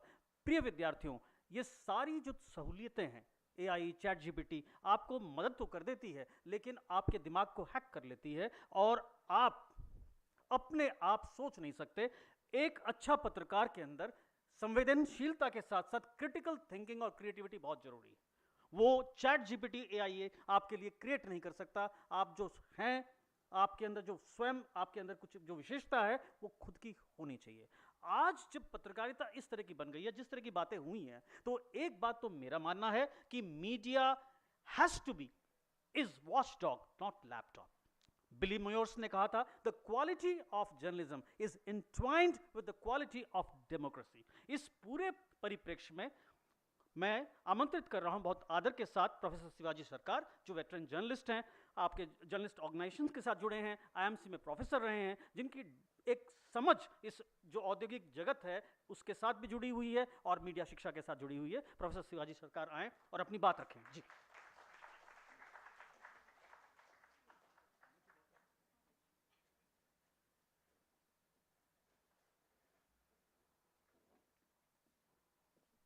Thank you, Dr. Huda, for giving this beautiful opportunity to interact with these bright students. They are my teachers. I have learned a lot from them. And today also, I will try to learn. Dr. Pitabas Pradhan, Dr. Hemant Joshi, Durgesh Pradhan, Sumit Mukherjee, and Sachin Bharati. And again, my inspiring students. मैं आपसे कुछ बातें करूँगा, बातें नहीं करूँगा, कुछ कहानियाँ सुनाऊँगा। मैंने कोई पढ़ाया नहीं है, कहानियाँ ही सुनाई हैं। क्योंकि अगर कहानी नहीं है तो राम मंदिर नहीं बनता, कहानी नहीं है तो मुल्क में सरकारें नहीं बनती, कहानी नहीं है तो सरकारें गिरती भी नहीं, उठती भी नहीं। तो कहानियाँ होती है, और कहानी आपको सुनाऊँगा। आपको पता है आज का दिन बहुत खास है। एक बहुत बड़ी खबर जो है वो हमारे मुल्क की जो एक तस्वीर है वो बदल देती है। आज बदल दिया उसने। आज देखा है आपने वो खबर। उससे पहले मैं एक चीज़ पूछना चाहता हूँ आपसे कि आप सवाल पूछते हैं? स्टूडेंट से मैं पूछ रहा हूँ, आप सवाल पूछते हैं या नहीं पूछते हैं? पूछते हैं। Very good. फैकल्टी सवाल पूछती है? क्या आपने एनईपी पे कभी सवाल पूछा है? आपने एनईपी की बड़ी तारीफ की है, मैंने देखा है, इसमें बहुत अच्छी अच्छी बातें लिखी हैं, पर एनईपी क्या है मेरे ख्याल में आपने किसी ने समझा नहीं। आपने लिखा है NEP 2020 transforming education with holistic development. आप मानते हैं इसे? पढ़ा है आपने?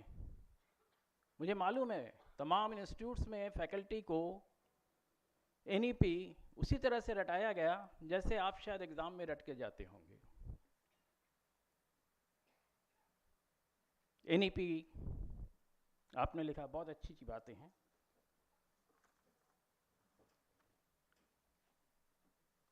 मैं पूछ रहा था आज कौन सी खबर है। खबर बहुत अहम है, खबर बहुत तात्कालिक है, और खबर हिंदुस्तान को और विश्व को जोड़ता है। मैं बता ही देता हूँ। खबर है, आज फॉरेन मिनिस्ट्री ने हमारी, उन्होंने कहा है कि हम यानी हिंदुस्तान फिलिस्तीनियों के यानी हमास और उनसे जुड़े जितने भी लोग हैं स्वतंत्र राज्य की मांग का समर्थन करते हैं। है ना? खबर कुछ अटपटा सा नहीं है। 3-4 दिन पहले हमने कहा था हम इजराइल का समर्थन करते हैं, आज हम कह रहे हैं फिलिस्तीनियों का समर्थन करते हैं। तो हम किसके साथ हैं भाई? आप इसका सवाल नहीं पूछेंगे आप? यही सवाल है जो मीडिया उठाती है, यही सवाल है। कई लोगों ने कहा, और मैं मानता हूं मीडिया के साथ बहुत सी प्रॉब्लम्स हैं, but media is there. When media doesn't speak, like the Godi media, even then the news comes out.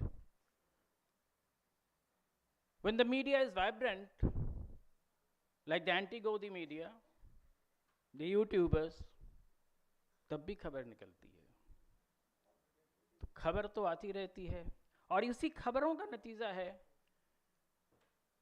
इन्हीं खबरों का नतीजा है, इन्हीं बातों का नतीजा है कि 3 दिन में हमारी सरकार की ओरिएंटेशन बदल जाती है। So that is how the media is important. So I told you, media के वजह से वाजपेयी जी की सरकार बहुत अच्छी सरकार मानी जाती थी, and I believe till today the best phase of Indian democracy was 1996 to 2004 when we had 24 to 48 party governments. That is the coalition that India is. And those 6 years or 8 years, 96 to 2004, India had extremely transparent government with vibrant discussions, open discussions all through. No scam during those 8 years. Of course, we exposed some scams. That is the beauty of a multi-party democracy. You must learn that. It's not very long history, just very recent history. And we have seen a person like Deve Gowda was an effective prime minister. He took effective decisions and functioned. Gujral functioned, Vajpayee functioned. That is the beauty of this democracy. That is the beauty of the diverse country. So today we are here again to discuss. I will be asking some questions only, not telling you anything. If you can answer those, I will be very happy. If you can't answer, even though I will be happy, because even not speaking is speaking.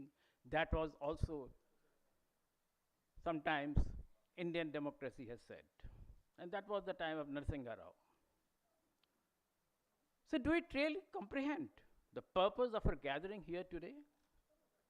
Perhaps most of us are aware, yet some might be oblivious to the pressing matters at hand. Welcome to the paradox that is Indian society, a realm where knowledge is professed by many but understood by few. सबको ज्ञान है।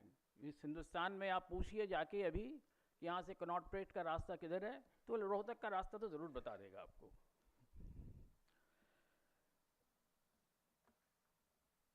So in this situation, you must have heard the name of Wilbur Schramm, devised a propaganda system to counter another in Germany, which later evolved into what we know today as communication studies. It evolved as the propaganda system. For the next half century, campaigns, propaganda from the West, the repetition of lies until they become truth or look like truth, misinformation, disinformation from the Soviet system dominated the global stage. Has it evaporated? No. We have gone into post-truth, and I don't know exactly how there can be a post-truth, there can be a truth, no truth, I knew it. Some label this era as Godi media, while others argue it belongs to the anti-Godi media. Both sides are biased. One thing you must remember, if media is biased, if anyone is biased, his views has to be taken with a bit of salt.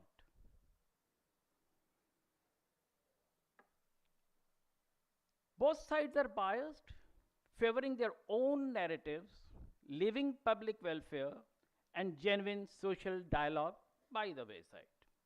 One side glorifies idiosyncrasies of the powerful, while the other is fixated on exposing these very traits. Not very different. Consider the skewed priorities of Indian media. It can journey to Manipur in 150 days, and even then it doesn't want to go there. But it swiftly reaches Tel Aviv in less than 72 hours. So you know more about Tel Aviv, you know more about Hamas, you know more about Palestine, you know more about how Israel is trying to capture Makkah and Medina, but you do not know who is a Methi, who is a Kuki, and why they are being made to fight.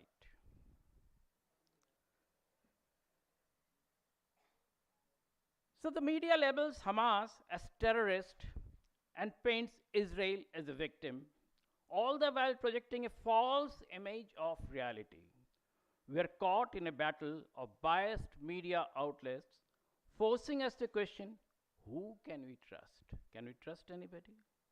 Just yesterday, I thought I should have mentioned later, I got a video.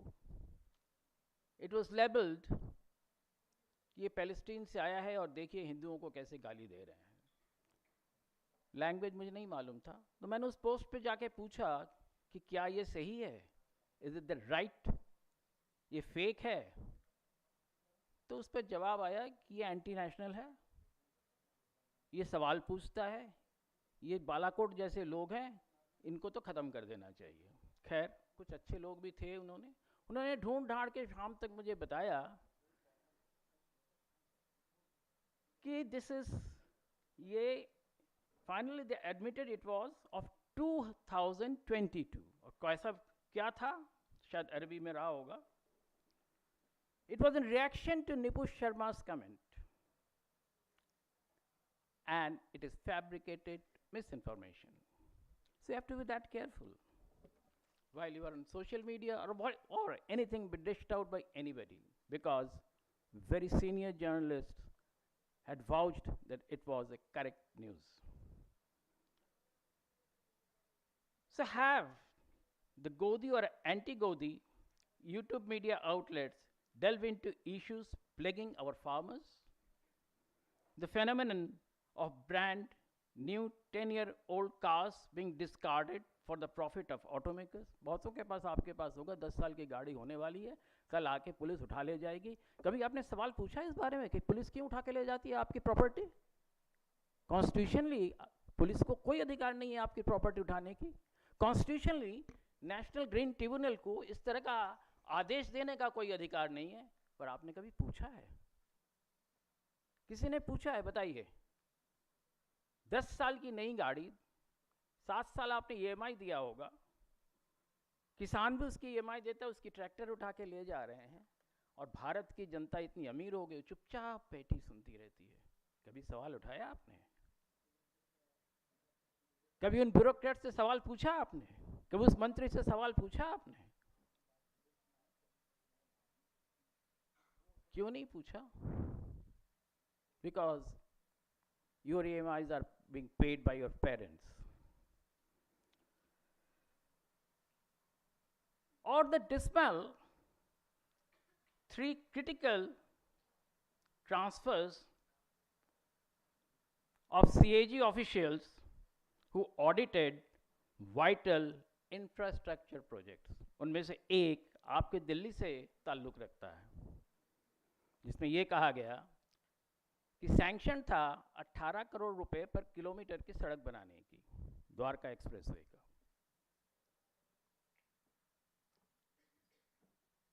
और 250 करोड़ पर kilometre उस पर खर्च किया गया।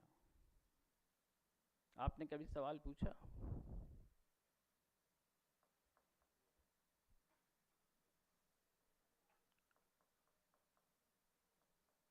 Do you truly understand the implications of national education policy? The media, rather than shedding light on these crucial matters, seems to be complicit in their silence. मैं नहीं कह रहा हूँ, ये आपकी सोच है. This is the usual view.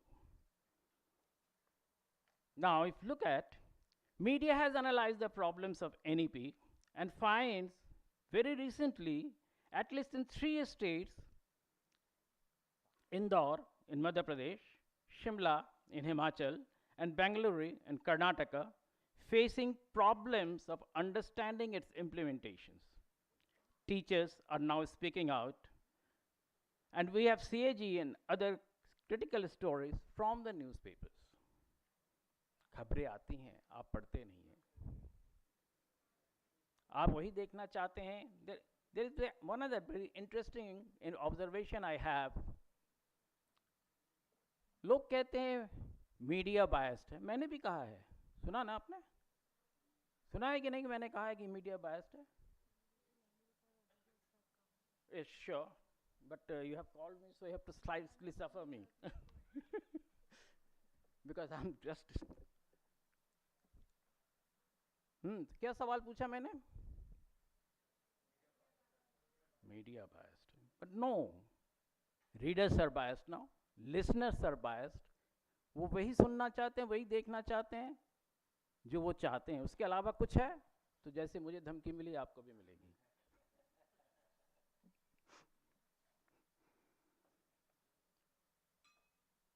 So media is not that, perhaps not that bad. बुरी तो है, कोई चीज़ अच्छी तो होती नहीं है. Despite many of its hyped failures, a serious media exists, and we have where print, Indian Express, Telegraph, Hindu, Dainik Bhaskar, some of the TV channels also, and a number of foreign channels. Still, there are questions on Hamas, attack on Israel.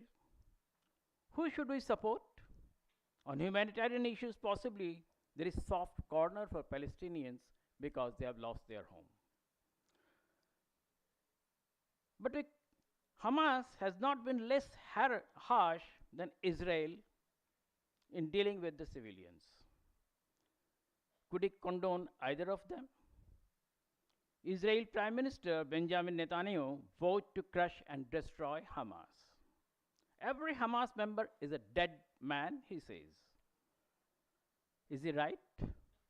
Interestingly enough, Jerusalem Post and Haaretz, published from Jerusalem, they mention about Hamas abducting civilians, abducting their army soldiers, abducting women, but they have never said a word that they have been mistreated. Very interesting. Israel government says many things, Netanyahu says, but these 2 newspapers coming out from there and just maybe little away from the main battlefield, they don't say the victims or those who abducted, the hostages, have been mistreated. This is very interesting. I don't know they have been mistreated or not. I'm not giving any judgment on that. Now for India, it is a Hobson's choice, who to support. Let us summarize Indian policy on Palestine. Pandit Nehru supported Palestine as Mahatma Gandhi was sympathetic to 6 lakh Arabs losing homeland. India's close ties with Soviets and their tilt for Arabs influenced India in taking the decision. Prime Minister P.V. Narasimha Rao in 1992 changed the policy and recognized Israel as a state. India supported Palestine, but problem with India was Palestinians were pro-Pakistan even on critical issues like Kashmir. Narendra Modi has good personal equation with Israel PM Netanyahu. And Israel has usually been pro-India. Arabs now accepted Israel, Saudi Arabia and some others. And definitely would prefer to continue trade ties with India. Palestine was a dead cause for Arabs. Apart, India has investments at Haifa port and other projects. Remember, India has lots of, not only Haifa port. Yes, sir. Okay, no issue. I am also a guest I welcome the guests. Please wait for a bit. I'm just about to finish.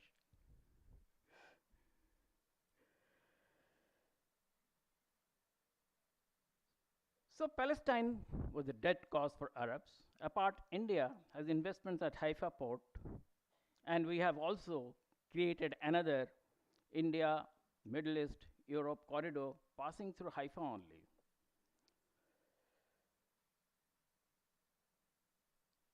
So, would Hamas move lead to change in dynamics? No, it is not. I am not asking. This is Chinmay Ghareka, who summarized this view, former External Affairs Secretary. And on October 12, that is yesterday, as I told you, government says it abides by the age-old stand of India to stand with independent Palestine state. Is truth casualty in public discourse? Is it something new?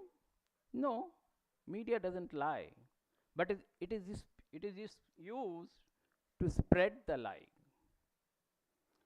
Politicians of all kinds, of all parties, are thriving on fake, anywhere in the world, even in the US, Europe, and where not. Have you forgotten US President Donald Trump's post-truth? Arab Spring, managed by the US, weapons of mass destruction, nuclear weapons, chemical weapons of the Iraqi hero Saddam Hussein. The US itself admitted these were never there. International Atomic Energy Agency did not find any. We were made to believe these were there. Saddam was brutally killed for committing no crime, and Libya's Gaddafi was brutally interred in a container in the open sun and left to die with his skins. We do not know about Syrian ISIS terror and subsequent refugee influx to Europe and more mayhem. That is partial truth or no truth, perhaps. For 500 years, Europe has been weaving lies, and their excess overpopulation exported to the New World, that is America. They wiped out the Aborigines of America, and very brutally. It was even germ warfare. They distributed smallpox infected blankets to those Aborigines, and they died. For 100 years, that is from World War I, they wove lies and implanted Israel on Palestine. Simultaneously, they partitioned India to kill 2 million Indians because a section of them believed in their manufactured theory passed on as Muhammad Ali Jinnah's two-nation theory. Strangely, in this melee, Mahatma Gandhi is touted as the villain and his killer glorified. Have you ever questioned? कभी सवाल तो पूछ लिया करो. Surprisingly, After independence, the newly formed tolerant Indian nation did not try to stop annihilation of a section of religious group in West and East Pakistan, now Bangladesh.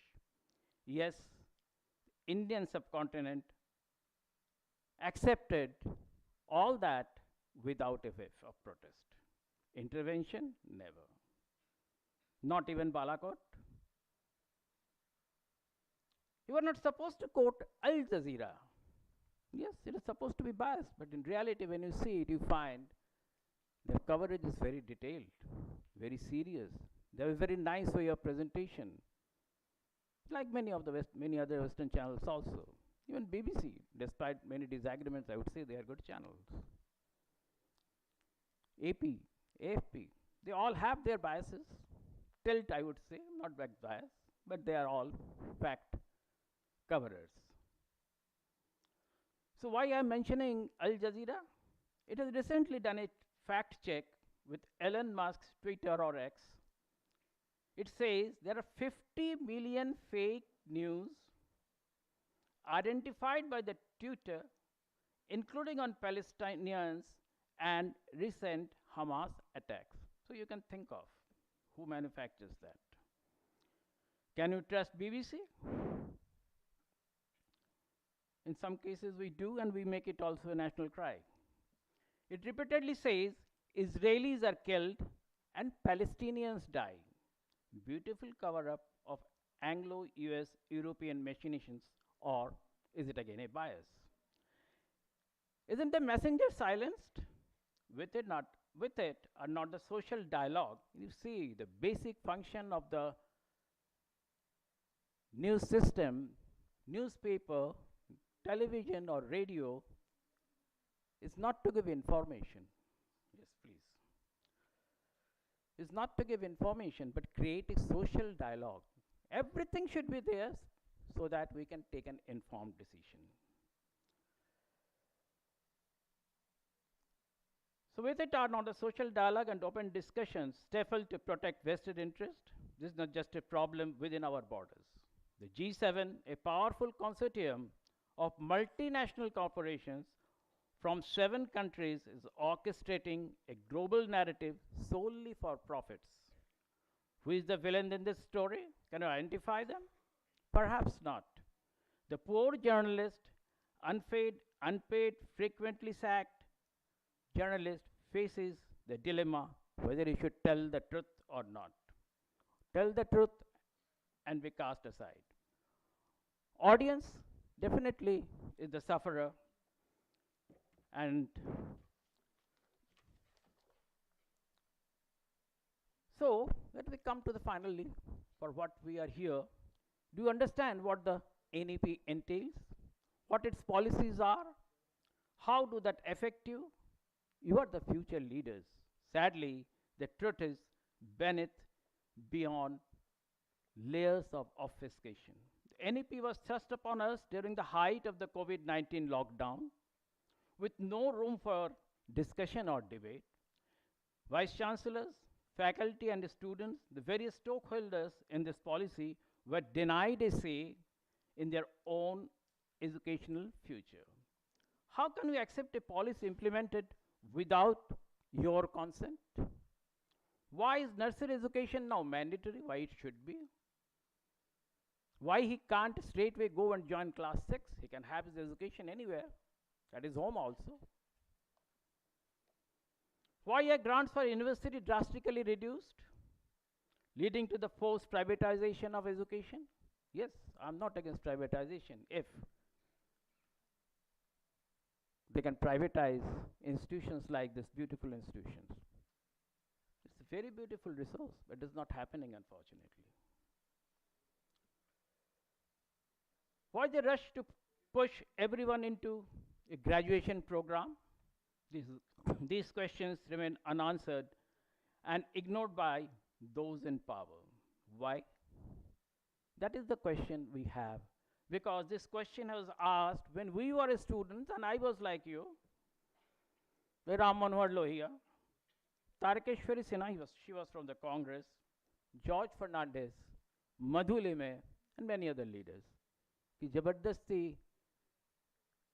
10वीं 12वीं की जो नौकरी मिलती थी उसको ग्रेजुएशन पे क्यों करवा रहे हो? They criticize Indira Gandhi for that, and till today we have not found a solution to that. I'm sorry. So our current education system is akin to a cacophony of confusion, where policies are dictated without understanding the ground reality.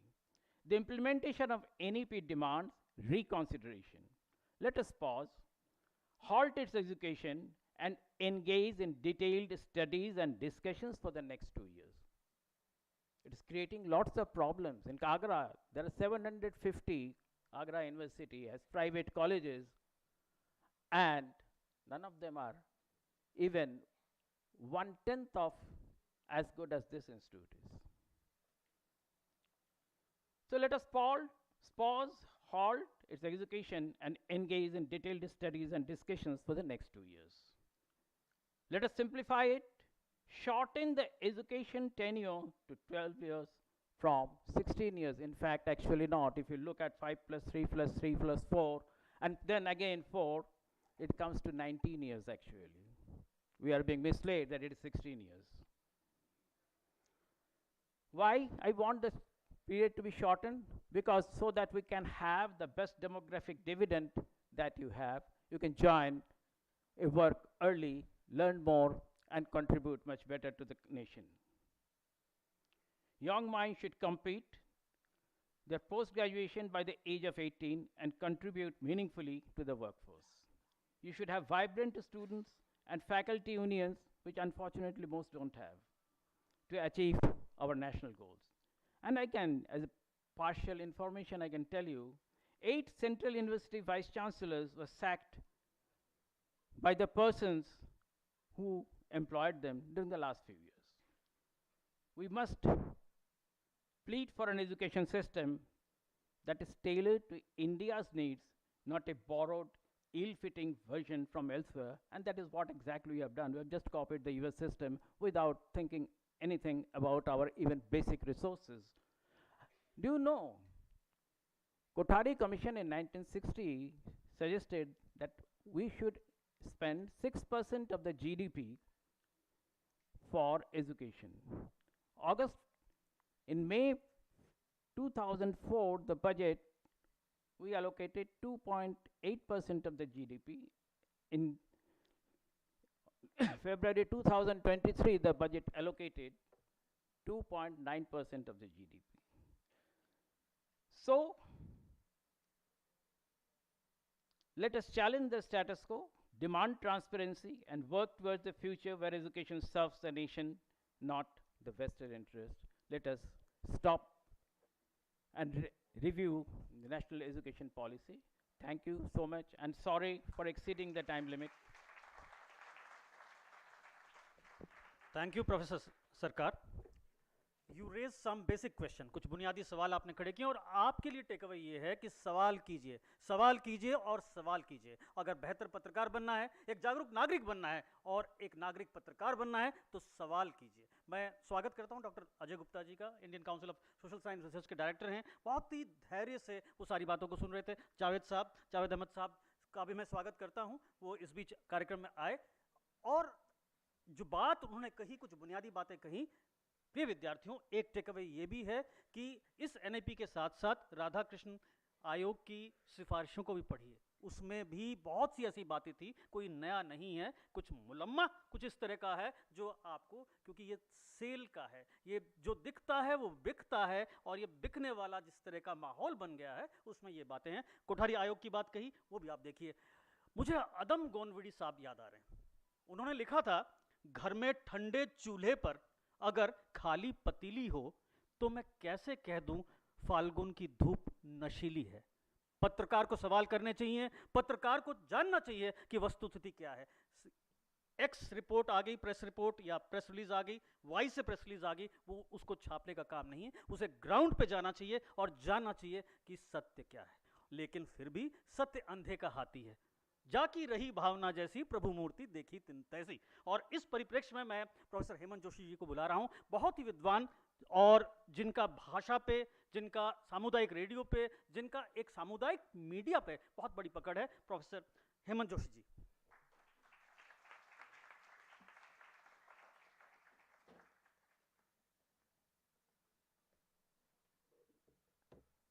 Professor Huda, my colleagues in dais, and my listeners who are almost compulsive listeners, I'm sorry for it. I won't take much time. I think a lot of things have been said.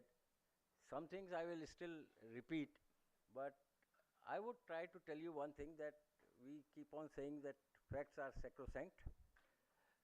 There's something above facts, and that is understanding.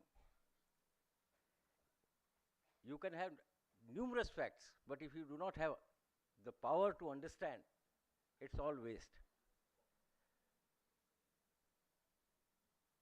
Hooda साहब ने बड़ा अच्छा काम किया है.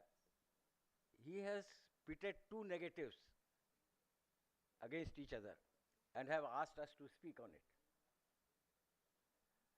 Role of media as fourth pillar of democracy, that is the first negative. The NEP 2020 towards holistic education, that is another negative. It is very difficult to talk sanely on these two topics together. I will try to manage.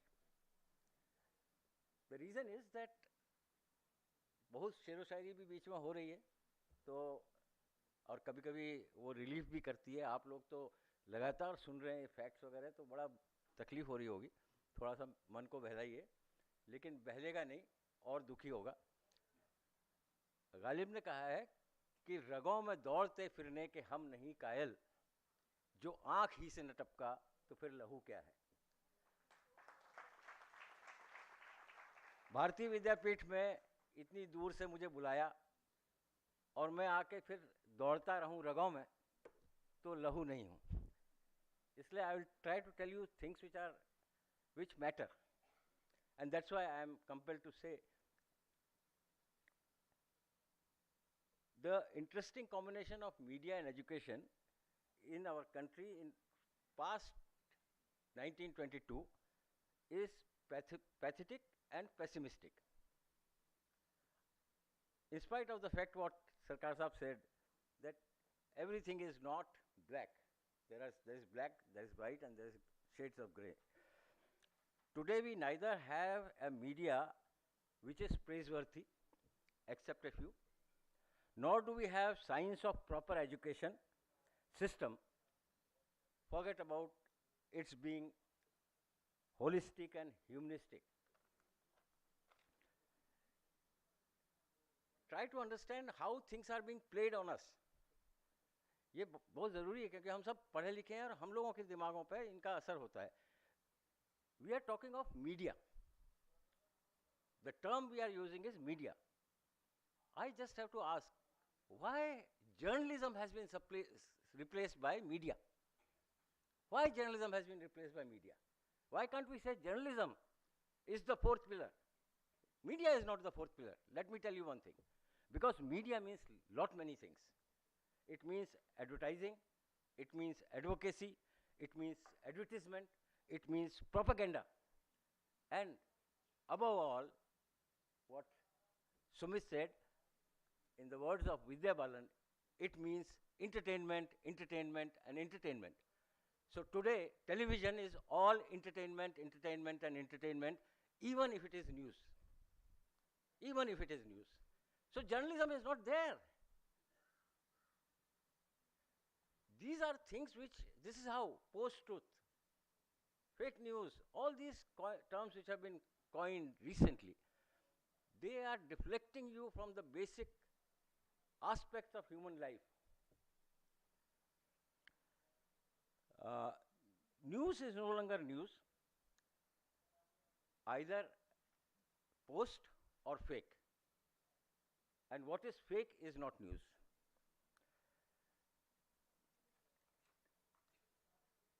News is not big data. It is big money. All of us are thrilled, big data. It is not big data, it's big money. Anchors, just look at anchors, just look at your journalist 20 years back. You would know the difference. Hardly an editor was able to buy a car. Buy a car. And today you look at the lifestyle of your anchors. They don't diffuse all these kind of nonsense to you because they believe in it. They are paid for it. The journalists, not all, but many of them, they are either following a particular ideology or they are partisan. These are the problems of media. I'm trying to cover up everything very quickly because I know we can go on and on and on, but you all have a stomach. You must be feeling hungry. It's already 3. So I'm just trying to very quickly gather these points. Education system. If I had time, I would have done little more elaboration on it, but I will just pinpoint certain things. Education is composed of government policies. NEP is one of them. Government agencies which organize education country, all over the country. AICTE, UGC, NCERT, and all these organizations which we have. Then there is a privatization of education which came up very quickly. Not that it was not there earlier, but after 1991, after globalization, it has picked up. And Arjun Singh was one of the first person to, open the doors. Open the doors for foreign universities and also for the private players, because that was the demand of the regime of globalization. Trying to remove the monopoly of government on certain sectors, and we are seeing the effects of it. All people are talking about ये बेच दूंगा, वो बेच दूंगा. ये बेच देना का concept क्या है? ये actually तो the government is supposed to shed all its responsibilities to private players and enjoy the fruit of the rest of it. जैसे पहले क्या होता था, individual commission खाता था, अब government commission खाया करेगी. Legalized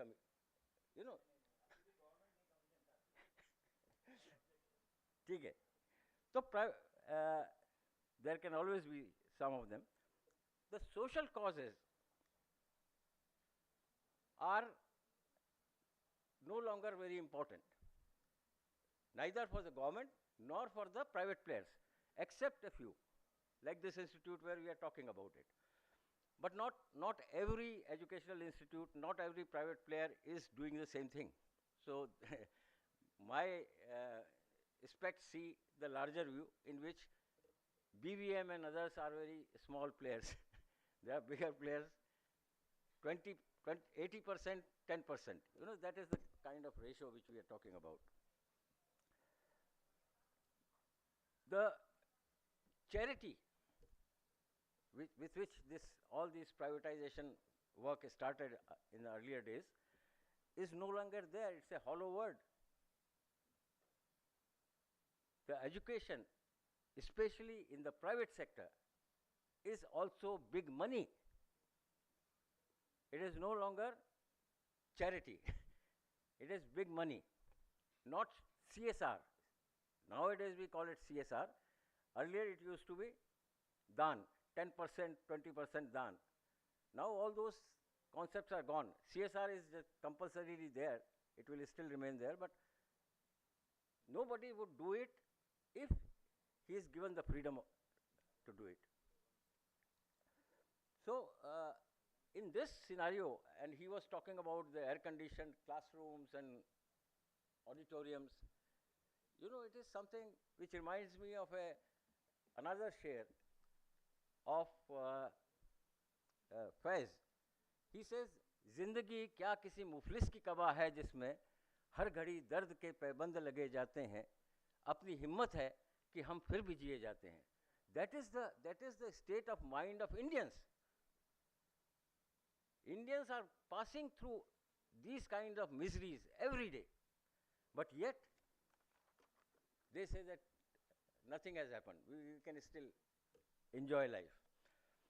So holistic education, if we talk of NEP, just a few words on NEP. Language of instruction. I fully support this idea. It has started. Medical की पढ़ाई भी हिंदी में होगी, इंजीनियरिंग की पढ़ाई भी हिंदी में होगी, और होने लग गई, किताबें छप गई. जो किताबें पिछले 60 साल से 70 साल से लोग नहीं लिख पा रहे थे, 3 साल में लिख डाली. Whom are you trying to fool? This is not possible. We have tried, we have had a central commission, what is it called? CSTT, Scientific Commission for Technical Terminology. They have been employing so many linguists and language experts, plus technological experts have been invited there. They have not been able to come up with one good dictionary with which you can write a book in information technology. I'm talking of information technology because I was one of them who wrote a small glossary of it, not a complete dictionary. Because there are a lot of problems. When we talk of absolute, uska Hindi kya hoga? There are so many things, there are problems in translating knowledge from European word to Indian word. Unless we say that Europeans don't know anything, we only know everything. And we have this thing written in Veda. The whole information technology is written in Veda. So if you have that attitude, please carry on. The grading and evaluation system. He has already talked about it. I'm not going to talk about this 5 plus 3 plus 3 plus 4. There has to be some debate, but there has never been a debate on this. I remember in 1986, I was a debate partner in new education policy. But when this came, it just came and I came to know that there is a education policy, though I was a part of a very senior education community. I have never, my views have never been taken. Something which is happening in this country which we do not realize, your census is delayed. It's criminal. In 10 years you do it once. And the last was 11, 21, there should have been a census by now. So we don't need. What are we talking about? What is journalism? What is media? What is what? What is education? When we do not have. Now there is another politics behind the census of caste. Okay, तो census of caste तो बाद में होता ना, पहले तो census हो जाता, वही नहीं हुआ. क्या कर रहे थे हम लोग पता नहीं. So I'm just coming to my conclusion part of it. Media as a fourth pillar of democracy. What do we understand? If we had time, I would have asked you, some of you, to respond to it, but I'm not asking you now. What is democracy? What do you understand from democracy? Because if you do not understand what is democracy, you do not understand what is the fourth pillar of democracy. And yes, why was it said fourth pillar of democracy? It was in France, it was in other countries where the feudalism was replaced by bourgeois capitalism. So a new system was coming, and that system was called democracy, and that system had 3 pillars, which was parliament, executive, and judiciary. And the 4th pillar was actually supposed to stop any kind of attack on democracy, which is attack on the system of democracy. Things are no longer the same. Today, when we talk of democracy, we do not talk of these three pillars. Democracy and state are two different things. Now, the state has three major parts, three collaborators, I may say. Sorry to say that word, collaborator, but they do collaborate. That is parliament, executive, and judiciary. The only fourth person, the fourth pillar, is actually now not a part of the state. And its right to speak out is defended by the Constitution. That is the situation. Now, what happens is that there is this corporatization. Why do you need corporatization? If media is the fourth pillar which is away from state, would always be free to speak. Will be free to speak, but why are we trying to, how are we trying to incorporate media also in the same old scheme of fourth pillar? It should not be a fourth pillar, it should be separate entity. We should not say that we are fourth pillar of state. Democracy, yes, we are pillar of democracy. We must say we are the first pillar of democracy. If you really want to save journalism, you must stop saying that you are the fourth pillar, because fourth pillar means that you are partisan. You are party with state. If you say that we are the first pillar of democracy, then all these other, we have to keep watch on them. Follow, otherwise we will shout. But that is not happening. And that is what I say, that this, for this we need people with integrity. You may have any type of system. All systems will fail if people are not people of integrity. Journalism is a very good system. It has been making changes in its own behavior by bringing code of conduct, by bringing ethics of journalism, by talking of social responsibility of press. All these things have happened because there have been deviations from the good practices. So ethics, as was told earlier, ethics is at the top of it. There are a lot of people who say, what are we talking of? What ethics in today's world, where everything is money? If money is the ethics, nothing will move. So if you want to have a good social environment around you, around your country, around your world, money, let me tell you one thing, yes, money, जैसे कहा था किसी ने कि खुदा तो नहीं है, लेकिन माँ कसम खुदा से कम भी नहीं, तो वही वाली बात है. Money, we do not say that money is nothing, but money has to be used in a particular way. Then only, for example, if you see this, all these things, you feel good that you are in an institute where there is so much constructively money has been used for educational purposes. So it has to be used like that. And why it is? It is because of the integrity of a person who is heading the organization. So all these things will come up by our own individual efforts, by our courage. In journalism nowadays, courage is a big term. If you do not have courage, you can't speak truth. And if you have, जैसे आज़ादी के दिनों में कहते थे कि जो jail जाने के लिए और एक रोटी में काम करने के लिए तैयार हो, वो जर्नलिज्म में आए. So you need a certain kinds of people who can bring that glory back.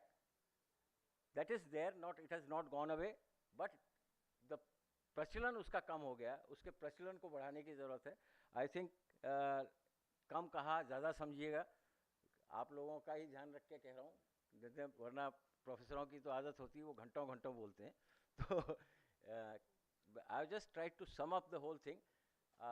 There are, yes, I am not a pessimist, I am an optimist. I look at things in a much better way. But the scenario today is not very optimistic for me. That is what I meant. And thank you very much. You listen to me. Thank you very much.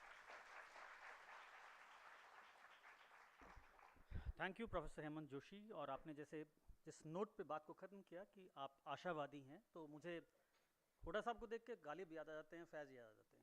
तो फैज़ की वो line याद आ गई कि दिल नाउमीद तो नहीं, नाकाम ही तो है, लंबी है नाउमीद तो नहीं, नाकाम ही तो है, लंबी है शाम, मगर शाम ही तो है।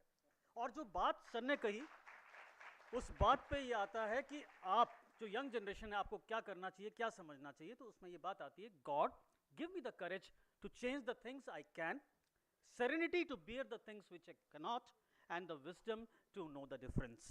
ये मीडिया पंचायत आपको अलग अलग तरह की उन्होंने आइडियाज़ दिया, लेकिन पाथ पे आपको चलना है। और रॉबर्ट फ्रॉस्ट की पोएम आप हमेशा अपने मंत्र की तरह रखिए, woods are lovely, dark and deep, and I have promises to keep, and miles to go before I sleep, and miles to go before I sleep। Harivansh Rai Bachchan का अनुवाद हिंदी में भाषा की बात कही, उसमें कहा था, गहन सघन मनमोहक वंतरु मुझको आज बुलाते हैं, किंतु किए जो वादे मैंने याद मुझे आ जाते हैं। अभी कहाँ आराम बदा, ये मुख निमंत्रण छलना है, अभी तो मीलों मुझको चलना है। आप सभी के इस मीलों की जो यात्रा है, उसके लिए बेहद बेहद शुभकामनाएं इस पूरे पैनल की तरफ से। बहुत बहुत धन्यवाद। So thank you so much। Sunil ji की संचालन का मैं कायल हो गया, बहुत बढ़िया संचालन करते हैं। मैंने बिना सुने उनका चयन किया था, तो समय की सीमाएं हैं और सारी सीमाएं हम मिस कर चुके। तो अब मैं आगे कुछ नहीं बोलूँगा, सिर्फ इस उम्मीद के साथ कि दो चीज़ों पे प्रोफेसर हेमंत जोशी जी ने छोड़ा है। एक आशावादी होना, ऑप्टिमिस्टिक होना, और एक एथिक्स फॉलो करना। तो एथिक्स और नॉलेज में मैं हमेशा ये डिफरेंशिएट करता हूँ, knowledge is power but ethics is super power. That what my friend Daman is here for inaugural session. And रहा आशावादी होना, तो बड़ी लंबी गज़ल है, लेकिन उसकी एक ही पंक्ति सिर्फ आपके लिए, कि ऐसी भी कोई शाम है जिसकी सुबह न हो। तो हर शाम की सुबह होती है और सुबह के बाद एक शाम आती है। तो ये लाइफ का हिस्सा है, हमें इस हिस्से के साथ अपने आप को चलना सीखना पड़ेगा। एंड कुछ आगे मैं एक एक नाम लेके धन्यवाद दूं, उसके बजाय मैं ये चाहूँगा कि पूरा सदन, पूरा हाउस ज़ोरदार तालियों से सबका धन्यवाद दें। इतने दूर अलग अलग विश्वविद्यालय से अलग अलग अपने आप में पत्रकारिता के स्तंभ होते हुए उन्होंने अपना टाइम निकाला और हम सबके बीच थे। अब हमारा आज का आखिरी सेशन, जिसके लिए हमारे founder vice chancellor of this university has already come. मैं बीच में गया उनको रिसीव करके और चाय दे के और अपोलोजाइज़ करके कि मैं थोड़ा लेट चल रहा हूँ, आया हूँ। इसके लिए हमें यहाँ वापस जमा होना है। और कितने देर का, अब लंच ब्रेक मैं नहीं कहूँगा, ब्रेक वो है जो स्टमक को, अभी तक वो दिमागों को फीड करने का सिलसिला चल रहा था, कुछ स्टमक फीड करने का सिलसिला चलना चाहिए। कितने देर का, मिनिमम कितने देर का ब्रेक देना है? 1 घंटा बहुत होगा, आधे घंटे का ब्रेक होगा। चूँकि वो सेशन छोटा है, अब वो तकरीबन 1.5 घंटे का सेशन है, तो हम आधे घंटे के बाद 3:15 हुआ है, 3:45 बजे यहाँ जमा होंगे। और मैक्सिमम 1.5 घंटे का सेशन है, तो 3:45 का मतलब 4:15 बजे हम फ्री होंगे।